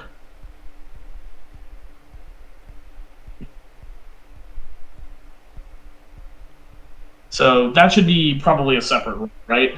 Yes. Alright, I think for this one I will roll take someone out. Can I argue that since it's like basically prone, I can roll that with advantage? I'll say yes. Alright. That'll do. 20 is pretty good. In fact, so what weapon are you using and how much damage does it do? I'm gonna look here. Pilot weapons don't do much damage. Okay, this is a heavy signature. I forgot that I still have the actual big gun. So this is... Sylvia just dropped this thing and unloaded a bazooka into its face. It does 4 damage. This is the bazooka you stole from the very first time you went out when you stole that bazooka. Yeah. Yeah, I think Sylvia just like launches a rocket into its face. Mm-hmm. At reasonably close range, trusting her suit will shoot her. So yeah, you blow a hole into the wall, and you hear just a robotic screech from this thing. You don't see any signs that you've killed it, but it slinks back into the depths of the ship, so at the moment, it's not going for you. Yeah, Sylvia will reload and then just continue. She'll just kind of like throw on her earpiece and go like, "Hey guys, there's big ones here. You know, I'm holding the entrance, but if you could run toward me, and if someone could help Bryn, that's probably a good plan." Yeah. Speaking of helping Bryn, but also going in the exact opposite direction of where Sylvia is, Quinn was very fast from her last roll, so you wanted to do something about trying to do some security measure to keep everyone safe, so you would pretty much have to go towards the room where Bryn was. Yeah, that's what I said, like, Quinn would be heading towards the command center, yeah. So I think, so you'd probably, as you come up the stairs, you'd probably be seeing Bryn coming out of that door. Mm-hmm. So Bryn, he was a soldier. He is not like a professional, like, he's not like special ops nothing. So he has his assault shotgun in one hand. He is frantically just jamming shells into it with the other, but he's not like good at it. He probably has like several snakes like wrapped around him, like not impeding his movement, but they're on him. He's like frantically just running down the stairs. You see him in this state, just like haggard, as you run towards him. Hi, Dad. So go the dog. Yeah. He like so Quinn. just like. And there's like a wave of snakes behind him. So, there are two things you could probably do if you wanted to activate securities. You could, if you had some way to, perhaps long-range hack with some sort of NHP, I don't know, you might have that sort of thing, you could hack from here, or you could just go straight into the snake room, which, to be fair, snakes are pouring in everywhere now. They're coming in from the vents. Every room's a snake room now. Yeah, I mean, Quinn, moves, pulls out that, assault rifle that she had with her in the first place, and, it looks, overclocked and outrageous. It's not like the warp cannon at all. This is a shy tech. And she will, I think she will, in fact, just go into that room, and she's just going to fire into it. The underside of this thing has a blast launcher. So, this is a heavy signature weapon. It does 4 explosive damage in a burst 2 radius. Launcher. Alright. This will be an assault, I guess? Or a blow something up? Yeah. Yeah, either one's work. So that'll be a 20.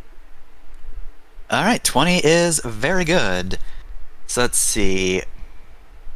Switch the snakes. Alright, so... The recoil on this thing, by the way, Bryn, because Quinn doesn't have the best use gun stance. You're gonna have to teach her. Does push her back a little. This is something Hyrule made. So yeah, you just blow up a whole lot of the snakes. At the moment, there is a clear path. Yeah, she's barely able to stay on her feet as she'll rush over to the console and get Null just directly into it, right? Just get her right to it. So this will be a hack using Null's sheet. So here we go.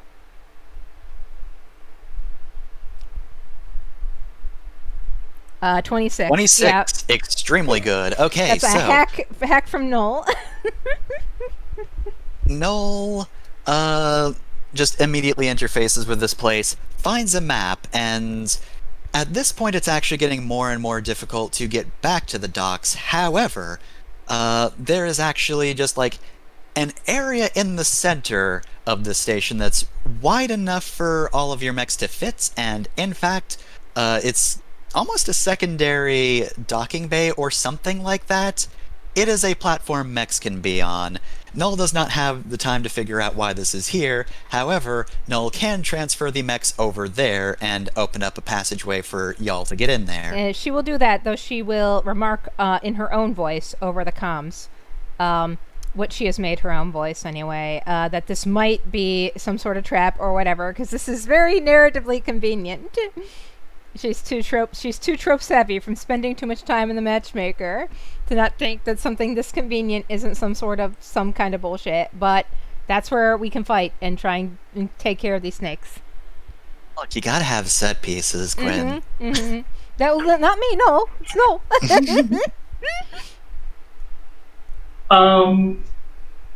So if this information is relayed ahead of time, Sylvia is going to reverse direction and kind of start back into the dock room because she'll want to be already mounted up when the mech transfer happens if everyone's heading away from the point she was guarding. Yeah. Mm-hmm. Once Quinn's opened up the way, she will quickly rush back out, taking Null with her and thanking her. Which Null basically says we need to talk to Quinn about something else, and Quinn basically says not now. Null still doesn't understand how time and urgency works. Null is this is fine throughout all this, as Quinn rushes back out to where Bryn is and grabs him by the wrist and pulls him with her down the stairs, towards the route that Null opened up. And as she's pulling him, she'll just basically say to him, sorry, Dad, there's only one of these in the universe, patting the assault rifle she has. So you can actually use the vents as passageway. You two are already going down the stairs. I'm going to say, thanks to your speed, Quinn, it's still not too busy here for you to just take Bryn and jump in. Mm-hmm. If this information was relayed, I think Sylvia would probably just go through the vent, right? Or would you want to go back to the dock first? Because basically, you will find your mech if you go down that way. Yeah, I'll go. If it's like a short passage and it's gonna be faster to just take the vent, Sylvia will take the vent. Yep, it is oddly enough the clearest place at the moment. All of the snakes that were in the vents are now out of the vents, and now it's slightly safer in there. Yeah, she's still going to be Gimlet Eye casts down the fucking passage, ready to bop something with an axe, but otherwise she's gonna go that direction. I do not know why you are all having trouble. This is the greatest day of my life. I have shot so many things already. I think at this point, Coriander and Lyra are probably the most surrounded, but also two of them, so they do not have much issue getting into the events either. No. We are not surrounded by them. We are target-rich environment, and they are surrounded by us. Alright, so... Oh, now we're in Chrono Trigger. Okay, now we're on that damn elevator. Alright, so you can place your mechs wherever you want on this map, probably on solid ground like this, not the holes like that. For a long time, I haven't been able to pull stuff out, so I still can't pull Null out, and I don't know how to fix it, and I keep trying to figure out how to fix it. For some reason. But yeah, Roll20 is just And completely maybe that broken. broken image. Yeah, Null, it's a broken image. Hold on a You're second. gonna wanna pull it over the. Yeah, you're gonna need. Well, you can pull it out of the NPC storage as well. I think it should still be there. All right, so copy. Paste. Thank you. Yes. Cool. Thank you. A little too big, right? Yeah. I think Null will be here.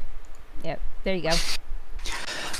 All right, so as you all mount up your mechs, more snakes fall onto this platform, and there are so many snakes, I'm not going to bother putting them on the map. You can technically walk over them, otherwise you would not be able to move anywhere, it would all be occupied. However, that does mean that if you try to move, there will be snakes. The good news is, while there are this many snakes, if you have like line or burst attacks, just assume you're also hitting the snakes with that attack. Until I say otherwise, and they're just normally on the map. However, some of these snakes actually crawl towards each other, and then one bites the tail of another, which bites the tail of another, Oh man, and another, Ouroboros attack!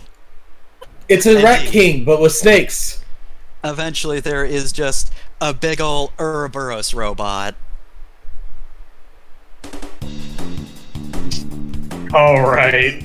I have to skip this because I do have a song in mind. Oh, fine. Fuck you. Just FS it. There Yeah.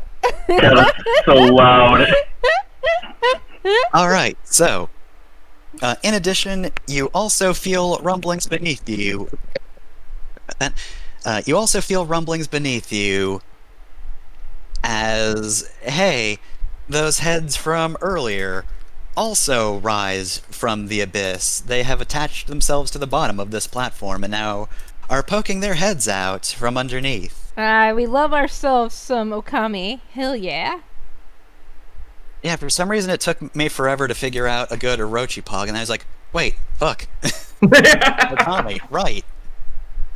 Alright, so, who do I want to send out first? Hey, can you guess what abilities most of these snakes have? Oh. Hyperspeed. I know! They fast! Alright, so let's see. I guess I'm feeling... main issue with this is that there's just so many to choose from. Orochi had 6. Looks like it doesn't have their name visible, but all the other ones do. Other than that, you got them all. There we go. Mm-hmm.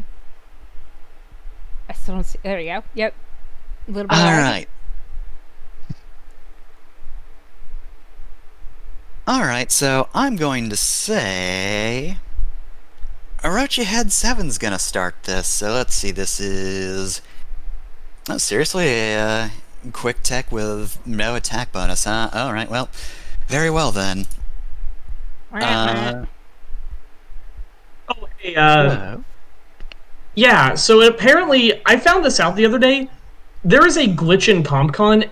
for a lot of NPCs, there are quick texts that automatically select a character and do a thing. Mm-hmm. CompCon needs a value for those, so the value for those is always +0.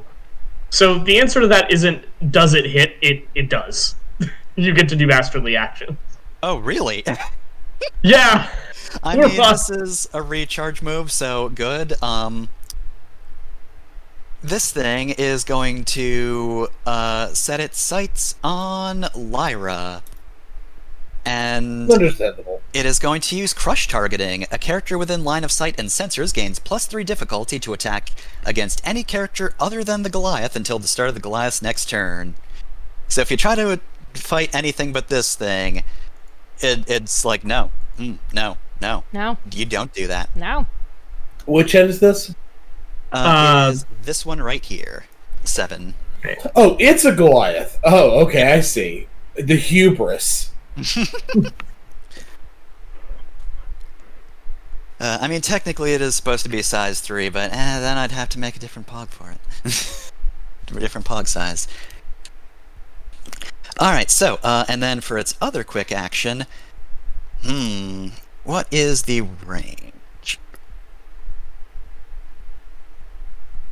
Alright, so Bryn would just be a little too far for that. And that's not particularly useful. Okay, so, it's going to use its, drum shotgun, so first attack is going to be against Lyra, so roll d20 +6. Alright, that'll be, the 7 hit your fucking, evasion. Wow, that's a natural 1. It's a shame that I'm not in the thing anymore. Oh, whoops! I had my the wrong mech as my active one. Give me a second. No worries. It's a shame I'm not in the Gorgon anymore. It's a shame. That would have been great in the Gorgon. Yeah. The Gorgon is not there. The Gorgon got either fed into the machine or taken. Shrug. There we go. Alright, so I'm guessing 7 misses. Yeah, 7 will miss, I think. Alright, so with its let's second make attack, Alice. this What weapon- is the mech you actually are supposed to be in dodge? Like, what's its evasion? 8. 8, yeah, so yeah, 7 Yeah, misses. Yeah, that is the only rule you had that could miss. Yep. Alright, so next it'll target Null. 22 will hit. I don't think it has any extra bullshit with critical attacks. It doesn't have any extra bullshit with critical attacks. But you do take 5 kinetic damage, not AP if that's relevant. Okay, well, I mean, it imposes... Can I impose difficulty on that to just see if I can make that not a crit? Because I'm standing next to Lyra. She Oh, gets yeah, our yeah, cover. yeah. Okay, so that is 2d6, take the lower one, because that's hardcover, right? Mm-hmm. Yep. Alright, Yeah, 2d6. It still take the higher one. That's It still take the higher one. And just Yeah, you so it's not a subtract crit anymore, not that it matters, but yeah. okay, but it still hits. Yeah, it still hits. Yeah. 17. Okay, so Well, that's- let me make sure 17 actually hits Null. I think it does. Yeah, Null's evasion is 16, so yeah, so 17 now hits her. Yeah. Alright, and then its third attack with this weapon. Oh, I think it's just going to be against Lyra again. okay. Alright. Jesus Christ! Ow! You cannot kill her. I'm You trapped in here cannot with hit. you. You're trapped in here with me. Wow. I just... Against all... The only thing they fear is me. Oh, this fucking Orochi head emerges from the abyss and then just, like, messes with Lyra's systems and then opens its mouth. Bang, bang, bang. 3 shots. The only one that hits is somehow Null, Yeah. who is smaller. Yeah, Null will teleport too upon being hit. That's just a thing. And how much damage did it do to her? Sorry. 5 kinetic. 5, thank you. All right. You cannot imagine this as an anime. This is just a fucking RPG. Here it comes. It's just the Nocturne battle system. Fucked up. Alright, so that's its turn. So if we want line of attacks to kind of free up the terrain, we should probably elect Bryn to go first, because he can just send a big old fuck up line through 6 and 8 or through the other end of the board. Oh, And was all that of armor them- piercing? It was not, no. Okay, thank you. Yeah, I'll go next. Okay. Okay, yes, Bryn will start by tracking his core system to gain charges on his big laser, and he will also barrage to fire it, the ordnance, and I will fire it in a line right through 5 and 8. All right, and The also snakes. snakes. Remember snakes, yeah. Yeah, they need to roll for snakes, or are they just there? You roll for snakes first, and then 5 and 8. Okay, so The snakes, snakes are in front of you. 5, 8. So let me see. Give me one moment. So 12 will definitely hit snakes. 19 against 5, I think will hit. Oh, absolutely. And then 15 on 8. That will also hit. All right. Okay, and that is a line 8, 12, 16. So I don't know if it does anything. It just blasts past the edge of the elevator that we're on. But I do 11 energy to all of them. And then how much burn? That charge. That does not trigger burn. That's Oh, yeah, that's my That's right. Let's see.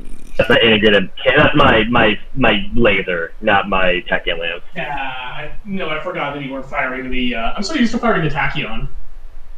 Yeah, and I want to do the air thing first because I can do a bunch. I hope to give a bunch of snakes. Oh, also in Bryn's cockpit, there's like still like one snake, just like carrying him while he's doing all this. Very funny. Everyone loves it. He is also going to just take his war pike and just slash at whatever snakes are like around his neck. Try to clear some space. So you're going to do that. Roll for it. That would be a 10. 10 will hit. Here's the thing about the snakes. They're everywhere, so... Yeah, he just like basically he just swings it like just like in a big wide arc. Like it's not how you use sphere, but it doesn't really matter in this case. So that's only 6 snake damage. That's pretty good actually. 6 snake damage. Nice. Yep.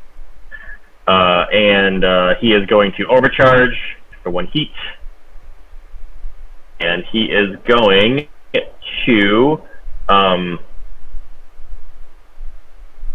heave a. Actually, he's going to put down Spike Mine. Let me see here, because that would just get a bunch of snakes. Mm-hmm. Put it down like right here, right here. All right. Then Let's see. Mine. Does that come up with anything? This is a mine entrance, not an explosive mine, but, you know, understandable, because this is not normally made for this kind of game. Roll20 is... Actually, if you talk about that, he just move it one more over. Right here? Yes, and then he's gonna he'll step there, do that, then go 2, 3, 4. As you start your movement, give me an agility save, as the snakes just start leaping all over you. Oh god, that's a decent one. I don't. Oh no! I don't want. Will not hit their save. You're prone. Oh no! Oh piss! So yeah, you just move here, and then you just fucking get taken down by snakes. Just hang a bunch of snakes all over. It's like, oh god, they're all over. I don't think they're probably not actually like doing damage. It's like it's just impeding me. So like, The thing about the snakes is they can react a whole lot, but this reaction doesn't do damage. Yeah, and I will give Lyra at least. I said, attack the snakes! The snakes! Everything's a snake. It doesn't matter what you attack. Alright, so... Are we keeping track, by the way, of which spaces have been cleared of snakes, out of curiosity? At the moment, just assume that any space you're on, Like, until these numbers start dwindling, they're just everywhere. You will cross over snake territory. Good news is, though, you did a lot of damage to the snakes before this fight and a lot during, so you've already got under 80 of them. Do the snakes have that spike chart? I see the mechanic now. Okay, now I get what we're doing. Yeah, the snake Yeah, I was health wondering whether meter we're tracking individual spaces. Alright. I gotta ask though. So, do the writhing snakes stop that mine? You know what? Yeah, Immediately because they're moving. down. Okay, then everything in a burst 2 from that, I guess including me, has to make a agility save. Target 16. Okay. Let me make mine. Let's see. Oh, 9. They do not make it. And I don't think they get any sort of... Well, they don't. They can't make a... They can't make it even with advantage. The Orochi head would too, because it's close enough.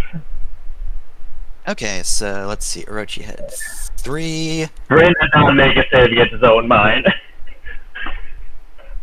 Oh. 14. 6. Okay, so yeah. You caught this head by surprise. So, a shitload of snakes, and me and that head have spike grenades attached to them. They don't do anything until I activate it. Alright then. I don't think you can trigger your own mines. Or rather, when you trigger your own mines, you're immune. You're usually immune to their effects. Why? How does that? What? If you step on a mine, I don't feel like it. It's like a burst of like spiky balls. I don't think I would be immune to it. I mean, that's fair. I'm just like pointing out that mechanically, like when you lay a mine next to you, you do not trigger that mine. I know. I didn't trigger by proximity. Snakes triggered the mine, then the mine went off into burst 2. All right. Yeah, that's fair. So many snakes. What I was hoping was I'd drop it, walk away, and then it would go off. But I fell down, covered the snakes instead. Snake started chomping. I think I'll hold off and send it off for now, till I maybe move away from that head a little bit. But that's it. Move on. Would you like me to go next and roll really low? An enemy goes next. Oh yeah, Bryn just went. That's right.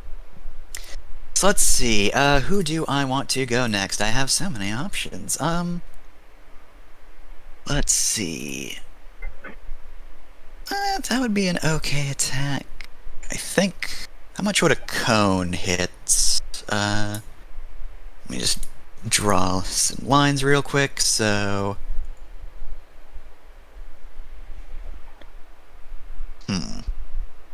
Want to do this.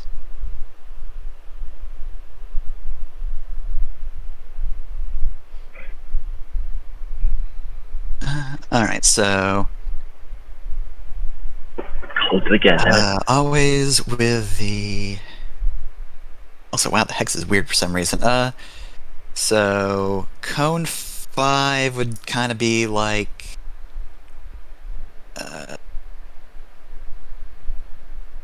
probably something like this. So Bryn wouldn't quite get hit by that.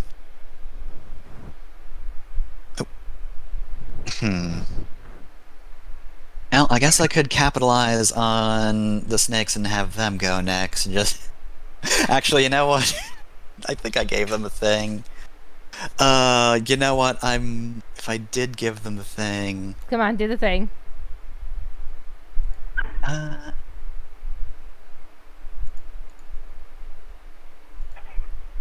sec.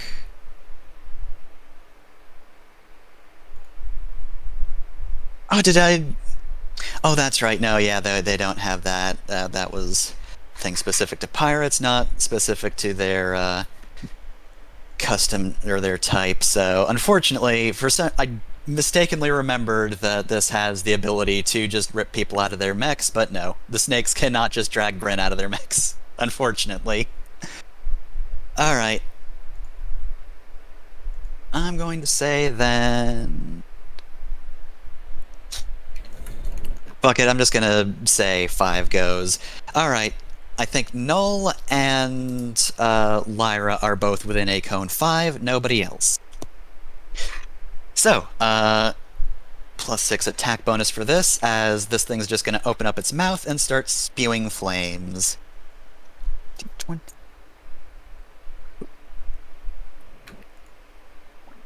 26. Alright, so I guess first attack against Lyra, second against Null. 24 against Lyra. 24 against... Why can I only roll the same damn thing every time? I mean, at least you're rolling good. I'm still in heavy cover, though. Alright, okay, so yeah, let me just roll the 2d6s, and 3, so it's a 21. Still a crit. Alright. Alright,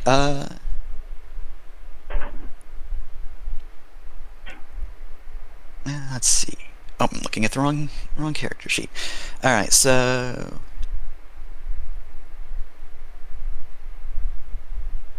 when does actually, that's... Yeah, when does Isadora show up?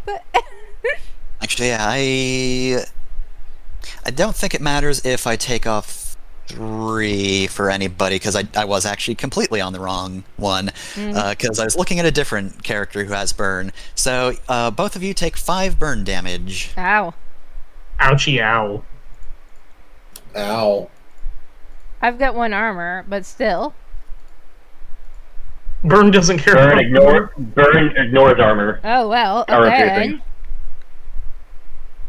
All It doesn't right. matter to me because my other isn't, but for you it matters here. Alright, it doesn't actually have a lot of attacks, so it's going to do the other thing it can do.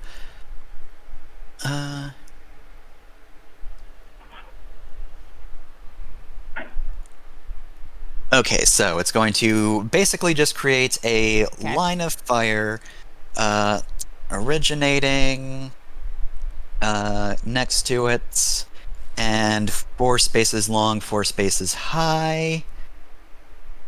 Doesn't block line of sight but provides soft cover. When an attack is made against a character benefiting from the cover, it misses on a 4+ on 1d6. Alright, so, I think pretty much there's not a huge amount of ground it can cover. It's not really close enough to any of its partners to use this super well, but 1, 2, 3, 4. So there's now a shield that will give it soft cover. Nice. And that's all it can really do. Okay. So who wants to go next? I could go next. I would like to go next because I got hit a lot. Yeah, go ahead. Yeah, no, that's fair. Go ahead, do your dastardly actions. Yeah. So I'm gonna do a Anything you can do to turn off the snakes so that the melee character can bash people is a good idea. Yeah. So I'm going to pop my core system to activate glitch time, which I've already typed out before, but it basically allows me to make things target me. And then I'm going to do a full tech action, which allows me to do 2 techs. My first tech will be to construct the false idol. On a free space within sensors, target either myself or an allied character within sensors and create a false idol. That will be a false idol of myself. So just copy null and put null anywhere in sensors, and my sensors are 15, so it really doesn't matter. But probably right here. Yep, right there. Just put it there. Yeah. Okay, give me a sec. And let's put an icon on that so we know it's not me. Oh, thank you. That works. Yes, perfect. Great. Yeah. And so now I can redirect anything to me and then have to make a system save, or it's actually the false idol. And then my second tech attack will be a Wandering Nightmare. I will generate a Blast 2 zone of distorted time flow within sensors and line of sight that affects all characters other than me, and characters within the affected area cannot take reactions. And if they start their turn within it, they must succeed on a system save or take 2 heat and become slowed until the end of their next turn. And this effect that's acts actually until really this good. action is taken against them or the scene ends. So I'm thinking snakes are the ones that are doing the bullshit reactions. Yeah, or no? snakes are Yep. doing with reactions, yeah. So just dump it in the center of as many snakes as possible. Because I they're think actually everywhere, The, but the just, whole board is snakes. Yeah. yeah, I mean- it's actually better to put it Put on a pog with R on it. yeah, put it in a pug and put an aura around it, and I'm guessing I guess, to try and catch some bads in it, I'll center it here. Okay. Or here, whichever kind of I want to try to not clip. Putting it between the Orochi and the Ouroboros is probably the best way. Yeah, because I want to try to not catch Sylvia in it because it doesn't have friend-foe detection. I don't think. Let me check. It does not. So if I pass through it, I'm getting slowed. But on the other hand, I'm also getting to move without fear of getting bit. Yeah. So that's a nice bonus. I think those snakes can't take that much heat. Well, it only hits you if you start your turn within it. So that's why I'm trying to keep you out of it, but still catch as many snakes and those fuckers in it as possible. You're going to want to make the aura visible.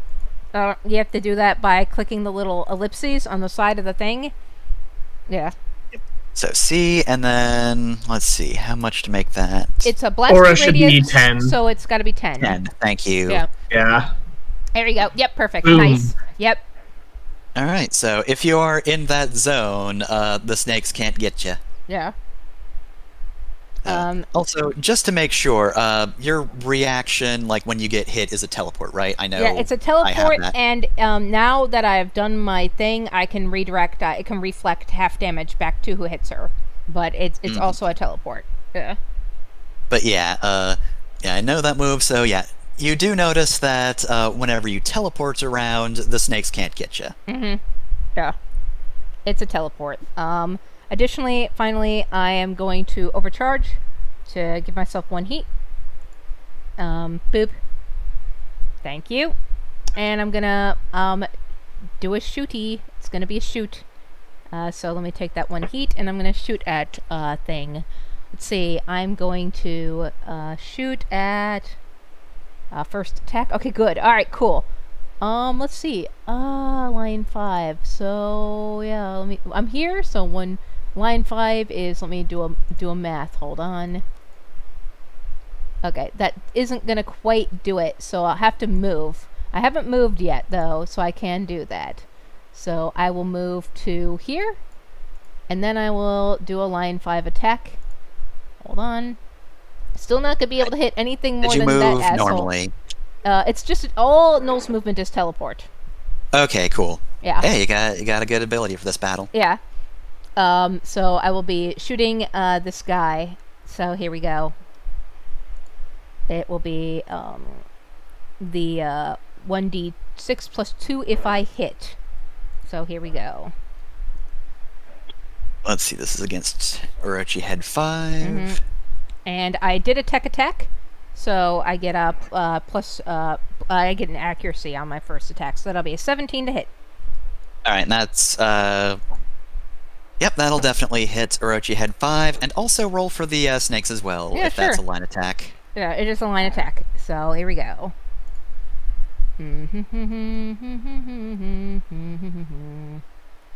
So it does 4 damage. And I guess I have to just roll. How many more do you want me to roll for the snakes, or just keep the 4 and just once? Yeah. Okay, just once. All right, so 5 to the snakes. No, roll an attack to hit the snakes. Oh, roll an attack to hit the snakes. Okay, sorry. Yeah. Does it still count as the same attack? It does, because it's a lion. Yeah. Yep. Okay. 18 for the snakes. That's 4 damage. So they also take that 4 damage. Yes, they all also take 4. Yeah. That damage cannot be reduced in any way. Alright, actually that is good to know. Oh yeah, all of it, so... Yeah. That is actually significant. Alright, anything else you want to do, or are you just going to save the overcharges for later? I mean, the overcharge was 1 attack, right? It just gives you a partial action, or does it give you a full turn now? It gives you 1 quick action, right? Yeah, it's just 1 quick action. Yeah, so that was my full turn. I did 1 full tech attack, which is a full action, and then I overcharged for 1 more quick action to do the attack. Then make an engineering check, try to kill the burn that's on you. Let me try that engineering check. Here we go. You just have to beat a 10. Yeah. 21. Way to waste a natural 20, but yeah. Hey, not taking 5 damage when you only have 7 HP left is pretty significant. Yeah, it's pretty legit. Why is there no flame icon in these icons? I know, right? I guess this one's sort of a flame, but it also looks like the thing you'd see on some sort of water vapor device. Just like the little squiggly like this. Yeah. But Put it on. alright, so then real quick before we continue, I just realized I did not put the Rosemary Mark II on the map.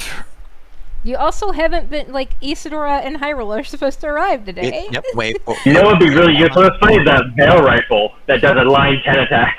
No, unfortunately, well, you'll see. That's not my spoiler to reveal. So, alright, that's player turn. So, next off is, I'm gonna say Orochi Head 8, because it's not done anything yet. Neither has its opponent, so it doesn't care for that. Let's see. That's heavy, so that'd just be the turn. Super heavy is the turn. Heavy is okay. just in more, action. Okay, so let me just check through everything.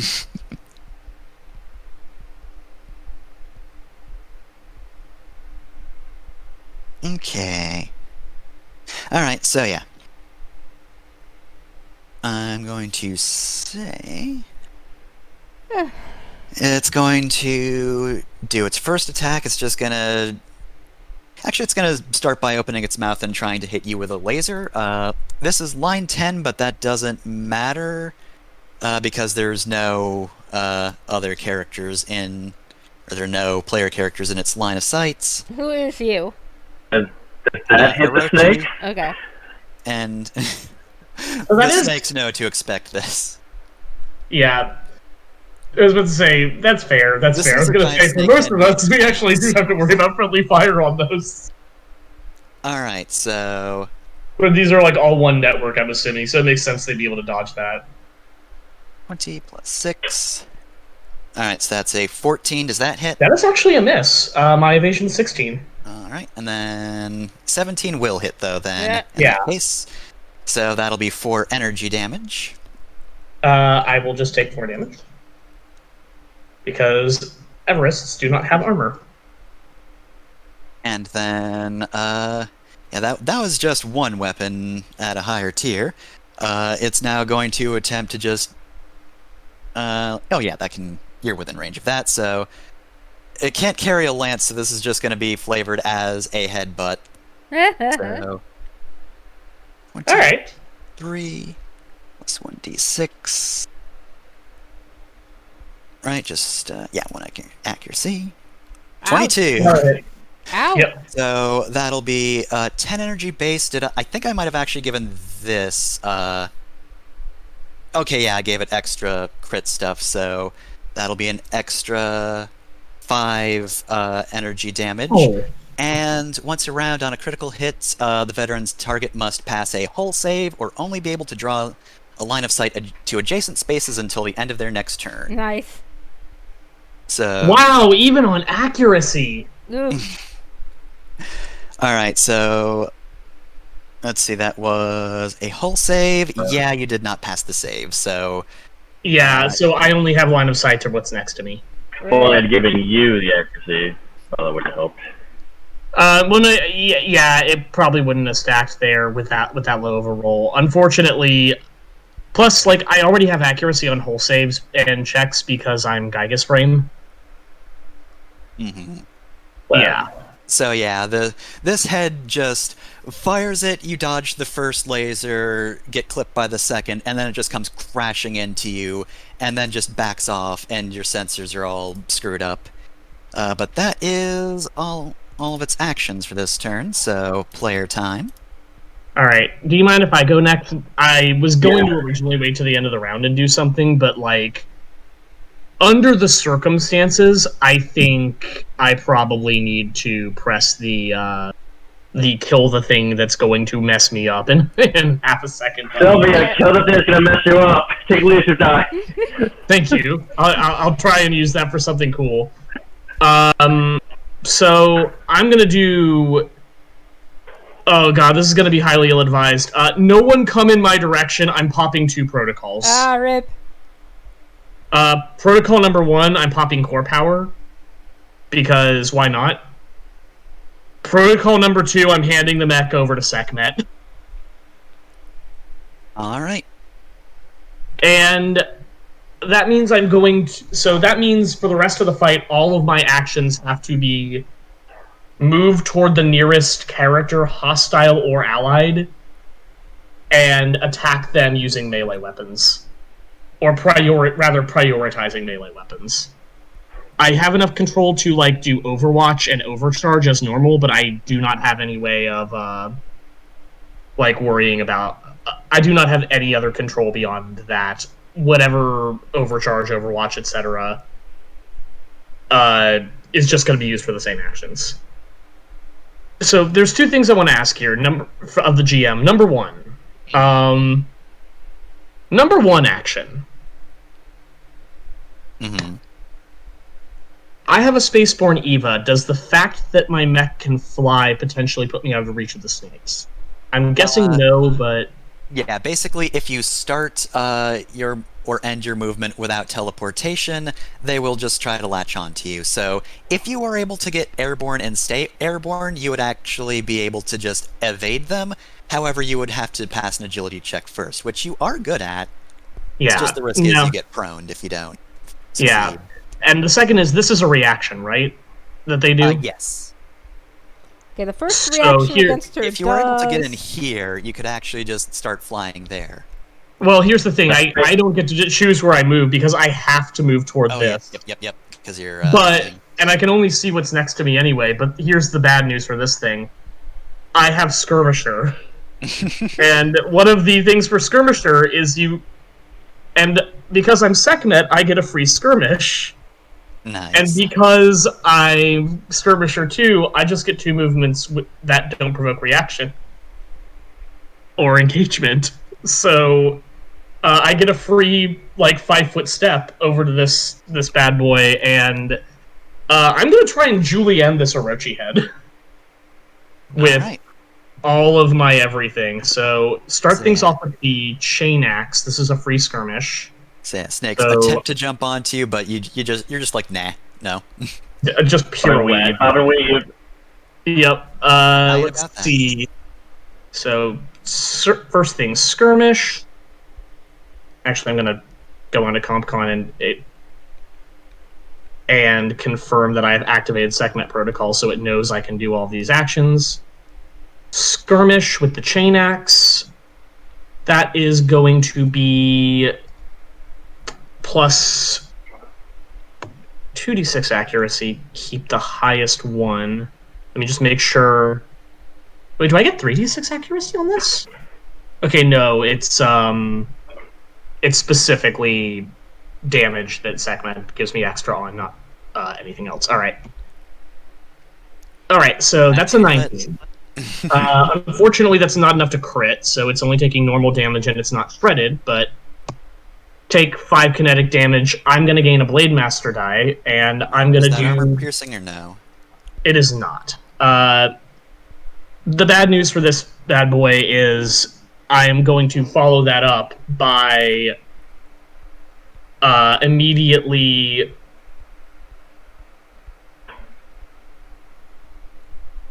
using my once per scene free action from the Everest to skirmish again with the chain axe and see if I can continue to. Okay, so 11's probably not going to hit there. 11 will actually hit. It doesn't have the best evade. So it's going to take 2 damage from that. All right. This kind of clinks though. Yep. I'm going to spend my Blade Master dice on that bonus skirmish to get a free grapple. I don't think it's too slippery for that. I don't... Let me just check over. Nope, yep, it's fine. You can grapple it. I hope pulling this head will make that other head in the opposite corner go under. Yeah, so funny... It'll do it. Are you ready? Are y'all ready for a dumb rules quirk? Grapples are technically melee attacks, even though they don't normally do damage, and Sekhmet is specifically worded to say all melee criticals do 1d6 damage, not all criticals with melee weapons. So this thing just takes 1d6 damage from my grapple. I'm gonna... Because of Titano Maki Mesh, I get a free follow-up grapple, so... Fuck it, I guess 5 damage you rolled on that? Yep. Alright. That is actually the perfect amount to make me have to roll a d6, so that's a 2. So that's system trauma. Let's see, then I roll another d6 as you just squeeze the neck of this thing. 3. Oh, all the weapons on a mount. Alright. Oof. So, let's see, you just start to crush this thing. I'm going to say the way I flavored this thermal lance, Actually, no, it will still be able to ram, so yeah, that's the attack it would be able to keep. However, you've kind of just crushed its windpipe, so it's not going to be lasering again. Yep. So I get a follow-up grapple that's just for free because of Titanomaki Mesh. This one does not crit, so there's no additional effects. Okay, you just grab with the other hand. Yep. I'm a swing the big hammer. So I'm going to barrage, I'm going to swing with the big hammer. So big hammer, I am now grappling you, so I get bonus accuracy. And I'm Everest in Core Protocol, so I get bonus accuracy from that. Yeah, sure, why not? Wow! Look at that roll! Holy crap! That is the maximum possible I could have rolled. Wow. Literally, Wow. a 20 on the d20, and both of the extra d6s you rolled were 6s. Holy shit. Yes, brutal. Yeah, if only. If only. I don't think she does. So, Oh my god. alright, so I'm doing bonus damage from overpower caliber, bonus damage because that's a melee critical with Sekhmet, so I'm doing 4d6 bonus damage plus 2. Bryn told me to fuck this thing up. I'm gonna add his leadership dice, so it's gonna be 5d6 plus 2. Only have brutal Roll 3. 10 dice and pick the highest. I was looking forward to using thermal lance. I saved it for posterity. I did 23 damage to this thing at once off of one hit with my hammer. Yeah, so let me just empty that, because you just smash this thing. You have grappled it, you bring it to a solid surface so you don't just bonk it down the tunnel. Crush it, and then you just bonk it down the tunnel. Yep. And I've got some bad news for all the snakes that are around me. Yeah, do damage to those. What? Okay. Yeah, so I have Executioner 2 now. The first time in a round I perform a critical hit with a heavy or super heavy melee weapon. I deal 3 kinetic damage to all characters and objects of my choice within threat other than the one I just attacked. I'm going to do that to all of the snakes. Okay, is that armor piercing or no? It is not. And I also get to do Executioner 1 because I just hit with a heavy or super heavy melee weapon to make another attack with the same weapon as a free action for half damage. Ludicrous. Yeah, sure, why not? 26 will hit, yeah. That hits snakes. Oh, I'm sorry, I have to roll another 2d6 here because I forgot I'm Sekhmet. So that's going to be half of 20 damage, so they take 10 damage, which is not armor piercing. So they've taken 13 minus whatever their armor is twice. Oh my god. So the thing is, I just vanquished the thing that I was in melee combat with before ending my barrage, and Sylvia does not have enough and I did give the mech control, so I'm not in range with any weapons, and it is explicit that I have to move toward the nearest character. These, I'm assuming, aren't really here. So the nearest character is going to be, I think... I mean, technically speaking, nearest character would be the snakes by you. Nearest character would be the snakes by me. Yeah, I guess then if those technically count as a character, Sylvia will continue her barrage against them. She can't use the same mount again. So the second part of the barrage will just be whipping around with the chain axe again. All right. So she will hit on a 14, and she will only do 1d6 damage to them, which will be 3. Yep. And she literally cannot do anything else unless I overcharge, which I could. You know what? Fuck it. It's only 1 heat right now. I will overcharge. I'm going to just swing the big hammer again. 16 will do it.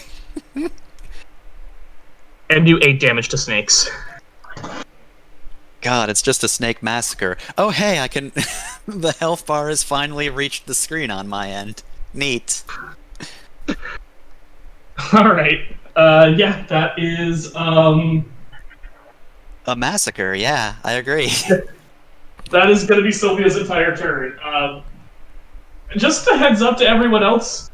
If there is any way you can either move me or make me not close to you, do that, because the only way I can avoid having my mech run in and do that to you, if you're the closest character, is to take over for the protocol, which stuns it. So, Man, I hope Hyrule gets here. it's a risky play. The Hot Rod can It's a just risky teleport play. Sylvia elsewhere. Beacons Jenner. Yeah, I want to take a reaction real quick. I will pass my turn having done all of the nonsense that I feel I am capable of doing. What do you want to do? I want to take a reaction. I was gonna wait for my turn, but I think it's more important to do this now. Everything that has a spike now, which is Orchie Head 3, a bunch of snakes, and me, I detonate them. They all take 1d6 plus 3 kinetic damage. Let me roll that. That's not how you do that. So 5 kinetic damage, not armor piercing. And they're all pushed 3 spaces in the direction of my choice. So I want myself to go, like, just shoot past Null. I want the Orochi head to shoot towards Commander, 3 spaces. Like, it comes out and just, like, lays across the... And all the snakes go in the hole. Alright, so yeah, that was... Okay, so 5 damage, so let me see these snakes. That would go 1, like... What's that dot? That's the phylactery, I believe. Yeah, the yellow dot is the phylactery. Okay, well, I won't go on top of that. Go... I mean, you can, but then I telefrag you, so... I'll go here. Alright. Go prone. I just roll covered in snakes across the ground. Alright, so, I believe Lyra hasn't gone yet after the bad guy goes. yeah, so,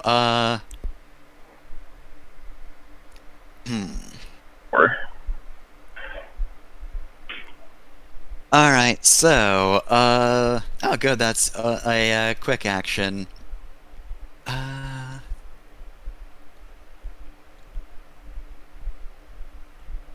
Yeah, I think, okay, yeah. I will do this. So, Ouroboros is going to, like, aim itself, down this way, and just start revving up, and then, let's see, Bone up to 6 wheel! spaces in a... 6... it has to move a little first, but I believe it can. So yeah, basically it'll just move far enough along, and then move 6 spaces down so that Null and Lyra are run over Alright. by this just big ol' Ouroboros. Fucking bone wheel! Okay, yeah, you're gonna roll to hit, or is that an agility save, or what is that? So let's see. Well, lucky you're not objects, because you'd be taking 30 AP kinetic damage if you were. Mm-hmm. However, yeah, basically, you must succeed on an agility save or be pushed out of the way as directly as possible and knocked to prone. So, yeah, Null, you managed to No, stay isn't put. even there. Like, it just phases through her. Lyra, you roll agility. What Sure, size? the ship What size is that? It is size 1. But it Okay. is just using a system. Do you have anything to... I cannot be knocked prone or knocked back by smaller things than me. Alright. It can still do the damage to you, but it doesn't do I'll still do the damage to me. But let's see. So I thought I had a thing. So it's agility. I thought I had a thing on here. Maybe I don't. Huh. I guess I don't. Weird. Alright. I thought I had a thing on here that canceled out the difficulty that I had on these because I'm slow, but I guess I do not have that. Alright. Nice. Hey, 22. So it's actually going to be 16. 16 will still make the save, so yeah. Ooh, yeah. Which is the shame Why because... am I just like dodging like a pro? God, it's like He lifts up a leg and rolls It's under. like watching a general in Fire Emblem dodge, Fafnir. But yeah, like, oh man, if only you had just been pushed towards the edge by this big snake wheel. But I think basically you're just so big that you just kind of like lead it over you, and then it just comes to a stop behind you. The Ouroboros was inside the thingy. It might have not even been able to do that. It wasn't a reaction though. Or what? When it starts its turn, it needs to make a system save. Alright. Because it was inside the thingy. That's great, because slowed cancels bonus movement, including slows castles bonus movement. Alright, so... The system save is 19. 13. No. Okay, so I guess it'll just keep its breach ram then, and just... sorry. Where did it start before? At the corner of the yellow. Sorry, it's slowed. So, and it takes 2 heat. Sorry. Jennifer, that's actually good considering how you all rolled back there. Mm-hmm. So that never happened. Yeah. So, get a full turn economy. So yeah, it's then going to just move. Unfortunately, that's just how it works. I'm sorry that we got to see all those cool rules happen, but we didn't. Hey, you know. have to recharge it now. Yeah. I mean, right, it is slowed. You're gonna want to put a snail on it, but yeah. So let's see. What is this? Slowed till the end of this turn, right? Yeah. Yeah. So we don't need to track it until get past the end of the turn anyway. All right. So. You managed to slow this big snake wheel, so it revs up a little bit, but it's sort of just like moving through molasses. It gets out of your ability, so it'll probably be fine next turn. And let's see, what else can it do then? Alright,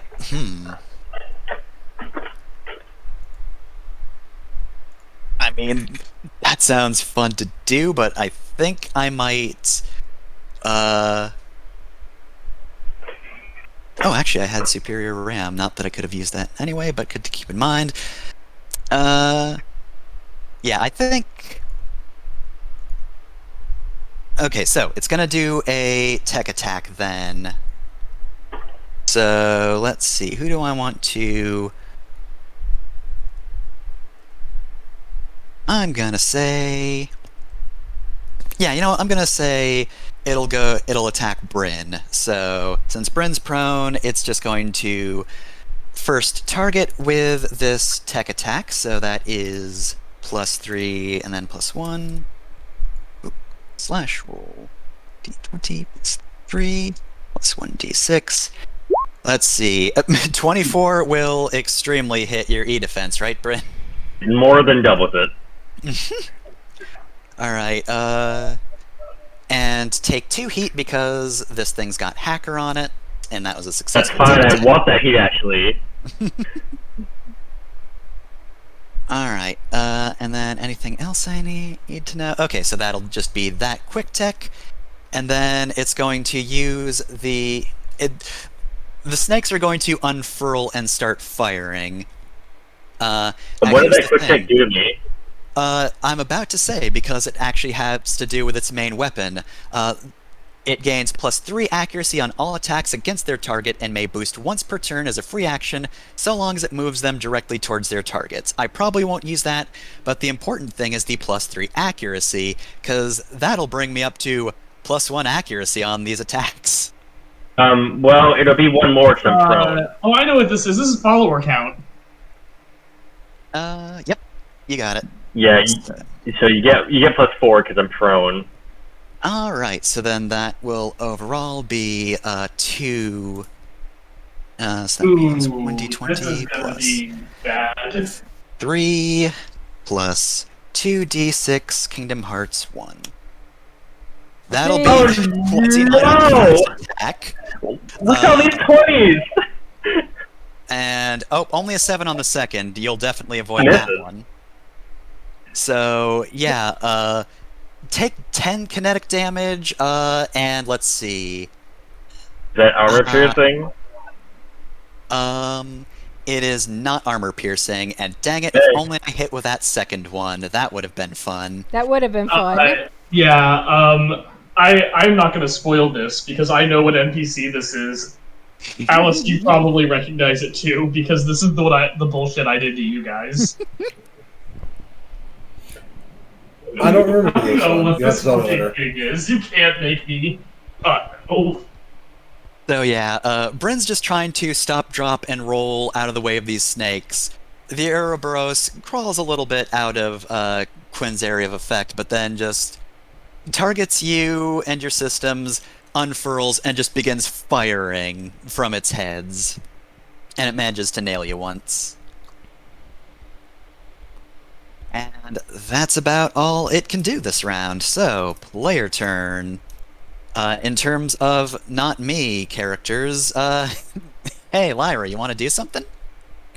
Yeah. Well, I need to hit Orochi. Orochi had 7. Yep, it has soft cover now. Yeah, remember you have a loser die too I gave you earlier. Yeah. So I'm going to activate the Asura class in HP. I'm going to use one of my one of those quick actions to start up my rotate my gun. The big gun. The second Actually, one. Hold on a sec, real quick. Let me check something. I don't think it actually does have soft cover. I think I put that down on the wrong place. Yeah. Okay. Yeah. No. I have to change where this barrier is. So yeah. Ignore me. That thing doesn't have soft cover. Oh, that's right. Because Orochi had 5 put that down, didn't it? Oh, yep. I got mixed up. Sorry about that.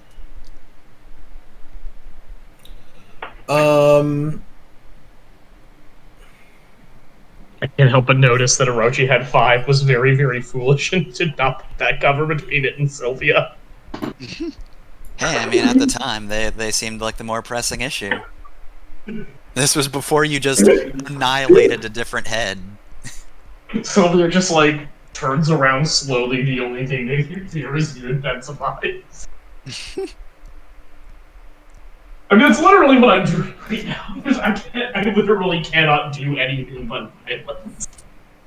So the first thing that she's going to do is she's going to let loose a rolling grenade, rolling mine, over towards Ouroboros. Alright.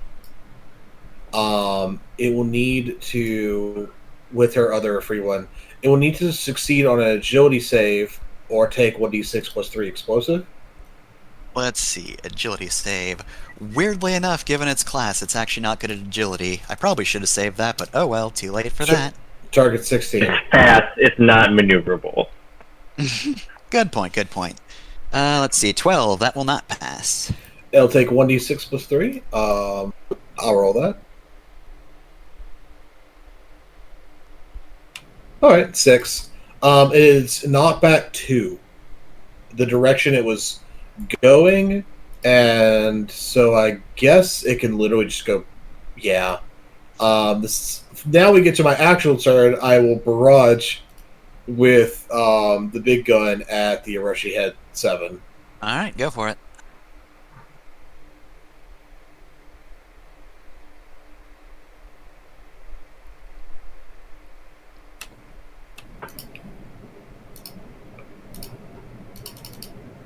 Max out 20 momentum up, yo. Oh my god! 24, extremely yes.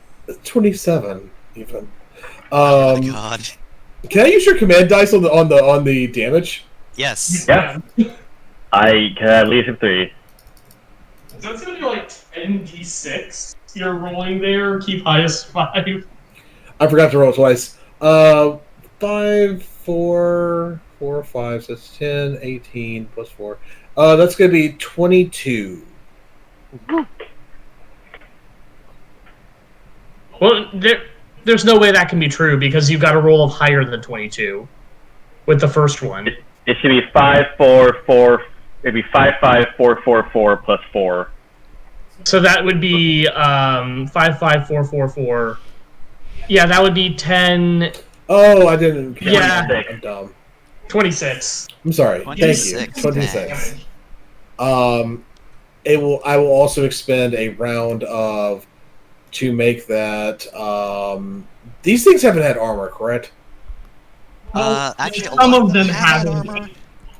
I'm gonna say if you have a thing to make it AP, this would be a good time to use. Yeah, I'm going to expend a thing for Sabbath round Alright. to give it AP.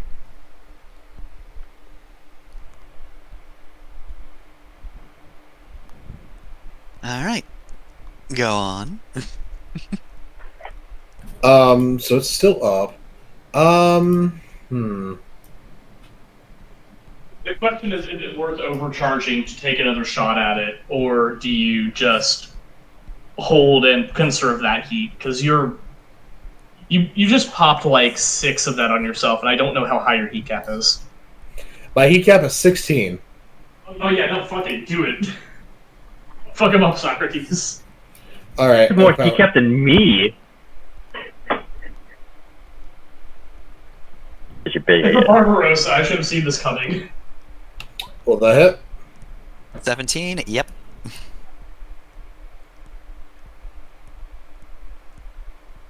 And I'll do 12 to it. I'll make this a Sabbat round as well. Alright. You're gonna do it once. You can't. You're gonna do it once around. 3. And then, let's see. It's that system trauma, so roll another d6. 3. So that's a weapon, dang. But that's not armor piece. You can't do more than one armory up round. Oh, can you not? Okay. Yeah, you could. it says once per turn. Oh wow, since it has to destroy a weapon, that actually fucks with it a fair bit. You just smash the gun in the snake's mouth. Alright. And then I need to do that burn. Oh yeah, so engineering check. Engineering check. Well, All you gotta do is beat 10. But wow, actually, hold up. Don't I have a?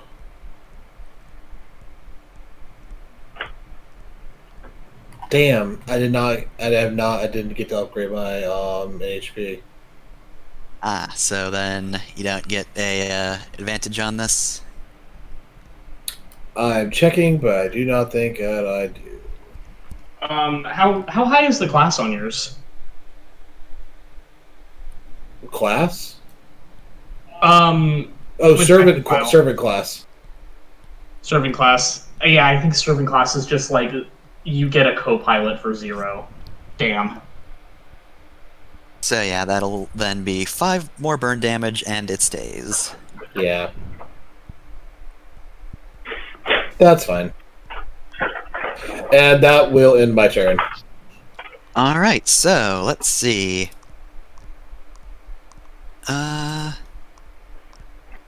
Think. You know, I want to fucking do something. So let's see. Orochi had 3. Do you have...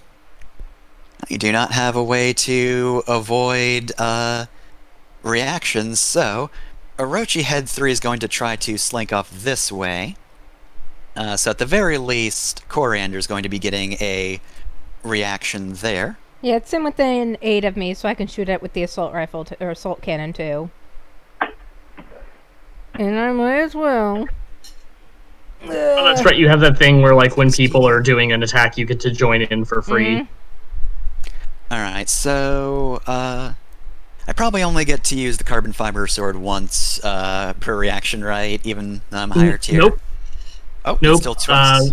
It's still twice. When you react with a weapon that has multi-attack with an NPC, it does get all of the things. Alright, so let's see. Well, oddly enough, so let's see. Yeah, that first attack will miss. It manages to avoid Coriander's first attack, but then the 23 will, of course, hit, and the 22 will hit. So let's see, that's 6, That didn't kinetic... work, but... Oh, so takes 6 blood. takes 6 armor piercing damage. Alright, so let's see. I'm going to do your damage first. Mm-hmm. So 6 armor piercing. And then Coriander's attack does 6 base. However, that was a crit the second time around, so... let's see, that's plus 1d6 kinetic. Anything else? They'll also gain the Ronin's mark. Sweet, cool. Yeah, hit him with that Venom X. Alright, so that'll just be an extra d6 damage, so 6 plus... Okay, so that's just 7 damage. However, that's still pretty good. Mm-hmm. Ooh, dang. Close one. So... 4. So that's going to be a system.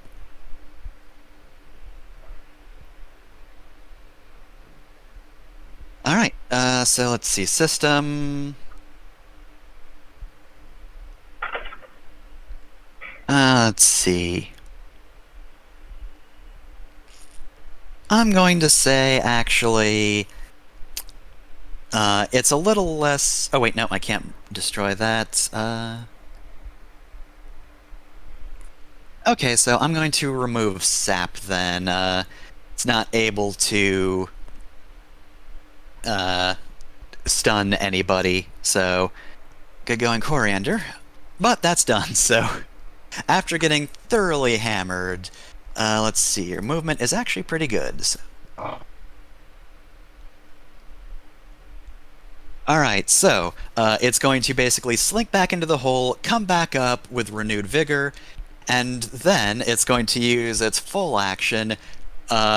Ouroboros is once again going to unfurl.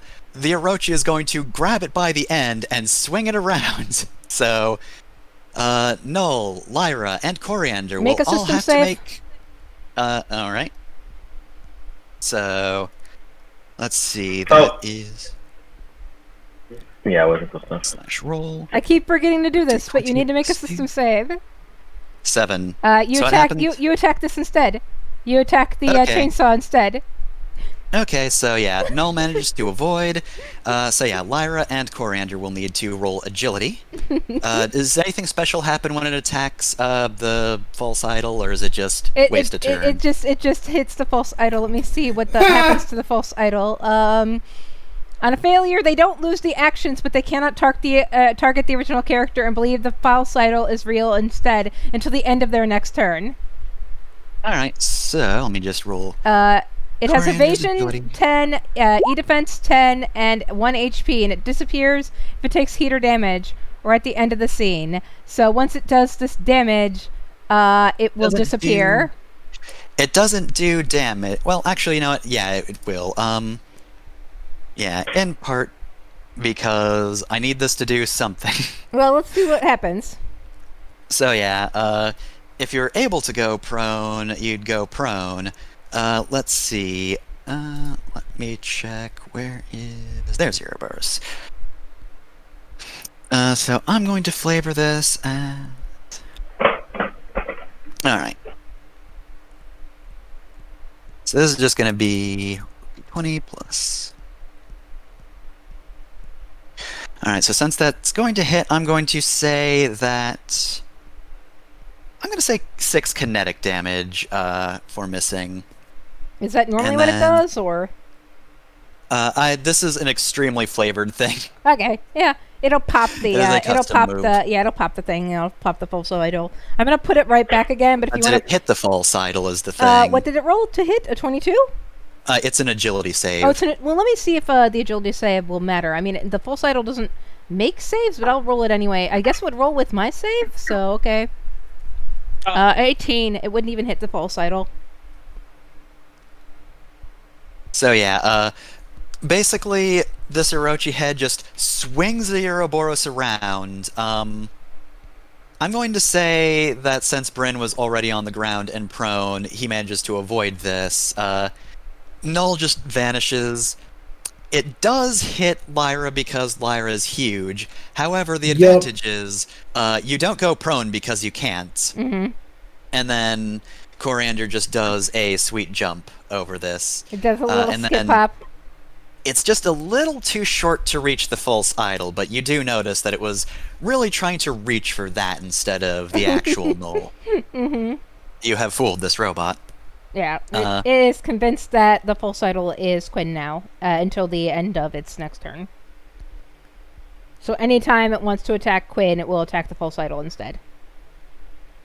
Alright, and I flavored that as a full action, so sorry Orochi Head 3. You've also got other fun stuff you personally could do, but... Mm-hmm. No, I'm also gonna say... It'll set the Ouroboros down right here, nearby Okay. it. It's not really a huge leap, but eh.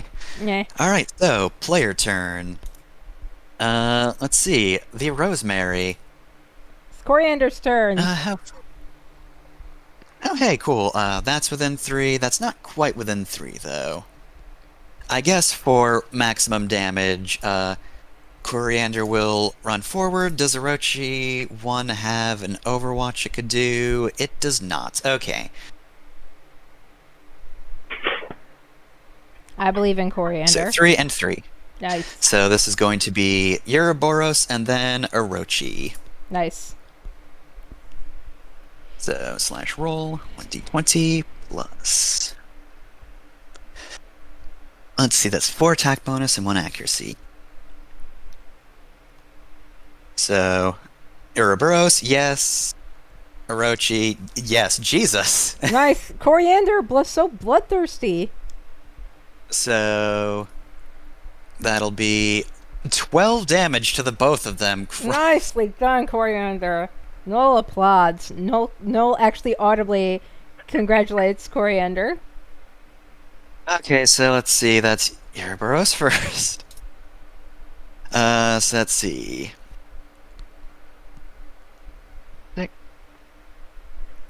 And then Orochi had 3. Oh heck, okay, so this is actually going to structure Orochi head number 3. The sword just blows it up. Do it! Good sword beam. Is it completely destroyed, or does it have to roll the d6? That was its last Okay. whatchamacallit Goodbye. structure,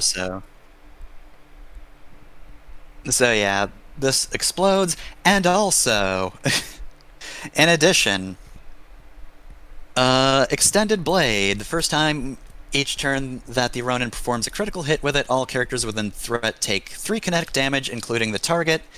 So it's useless for Orochi Head 3. However, Ouroboros was the first target, so that's an extra 3 damage. Mm-hmm. Also, fuck, it's late, so, Yeah. am I gonna have to use another week? I'm You're gonna have to use really another sorry, week. but we'll finish out this turn because something important happens at the end of this. Mm-hmm. And I'm just going to... That was 1 sword, but, yeah, I'm just gonna say that's Coriander's turn. Alright. So, next I'm going to say... You know what, for simplicity's sake, I'm going to say that the robot snakes are gonna go.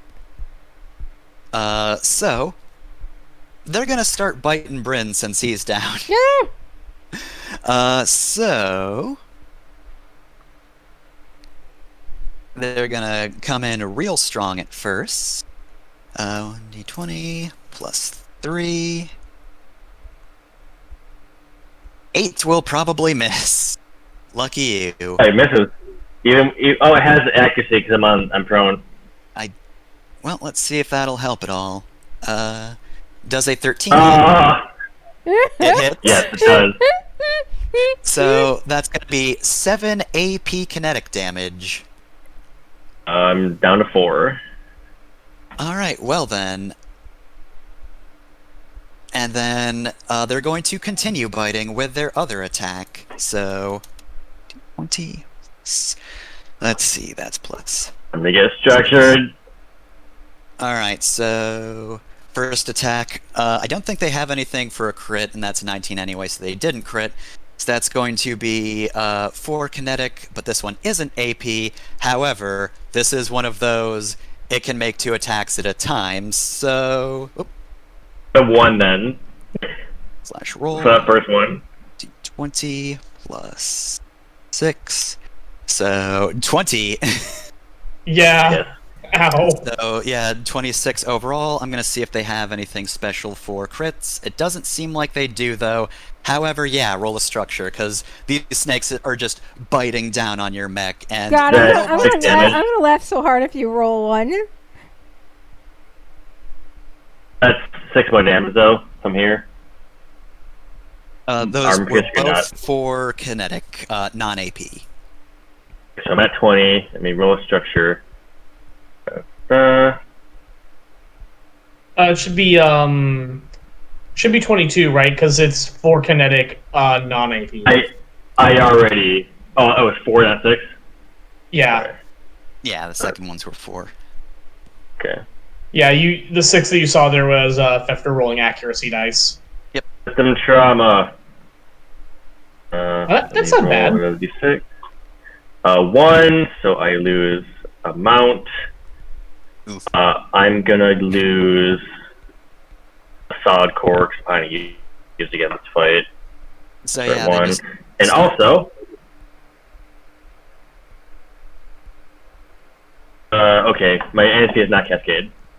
Yeah, that's what Alright, I'm good. saying. That would be the worst thing. That would add to this cliffhanger quite a bit, but yeah, the snakes just start biting down, and they just chomp completely through that weapon, the solid core, as they're just trying to tear your mech apart. And yeah, that's that NPC turn, and we're going to leave this off as you suddenly hear a new sound in this tunnel. Best way I can describe it is just me being a nerd, so, hey, you know the sound the hand makes in Diamond is Unbreakable? Hell yeah. It's that sound. Hell yeah. God. You just hear it over and over and over again, until you see a familiar mech that it's been a little while since you've met. It's been a couple months. Sure. It's the Hot Rod. It slides in after just cutting through reality. And you just hear Hyrule say, "Sorry we're late." You're right on time. Well, the good news is, they haven't completely destroyed everything yet, so I guess you'll get to have your fun today, Hyrule. And that is, of course, the voice of Isadora. And Brent's like, a little help, and he's just covered in a pile of snakes with like an arm like reaching out of it, like a mech arm. Bryn, are you immune to burn damage? This is going to be important. I need to know. I absolutely am not immune to burn damage, thank you. Well, rest in peace, Bryn, because Hyrule only knows one way to get rid of those snakes, and it's to just burn them off of you, and you too.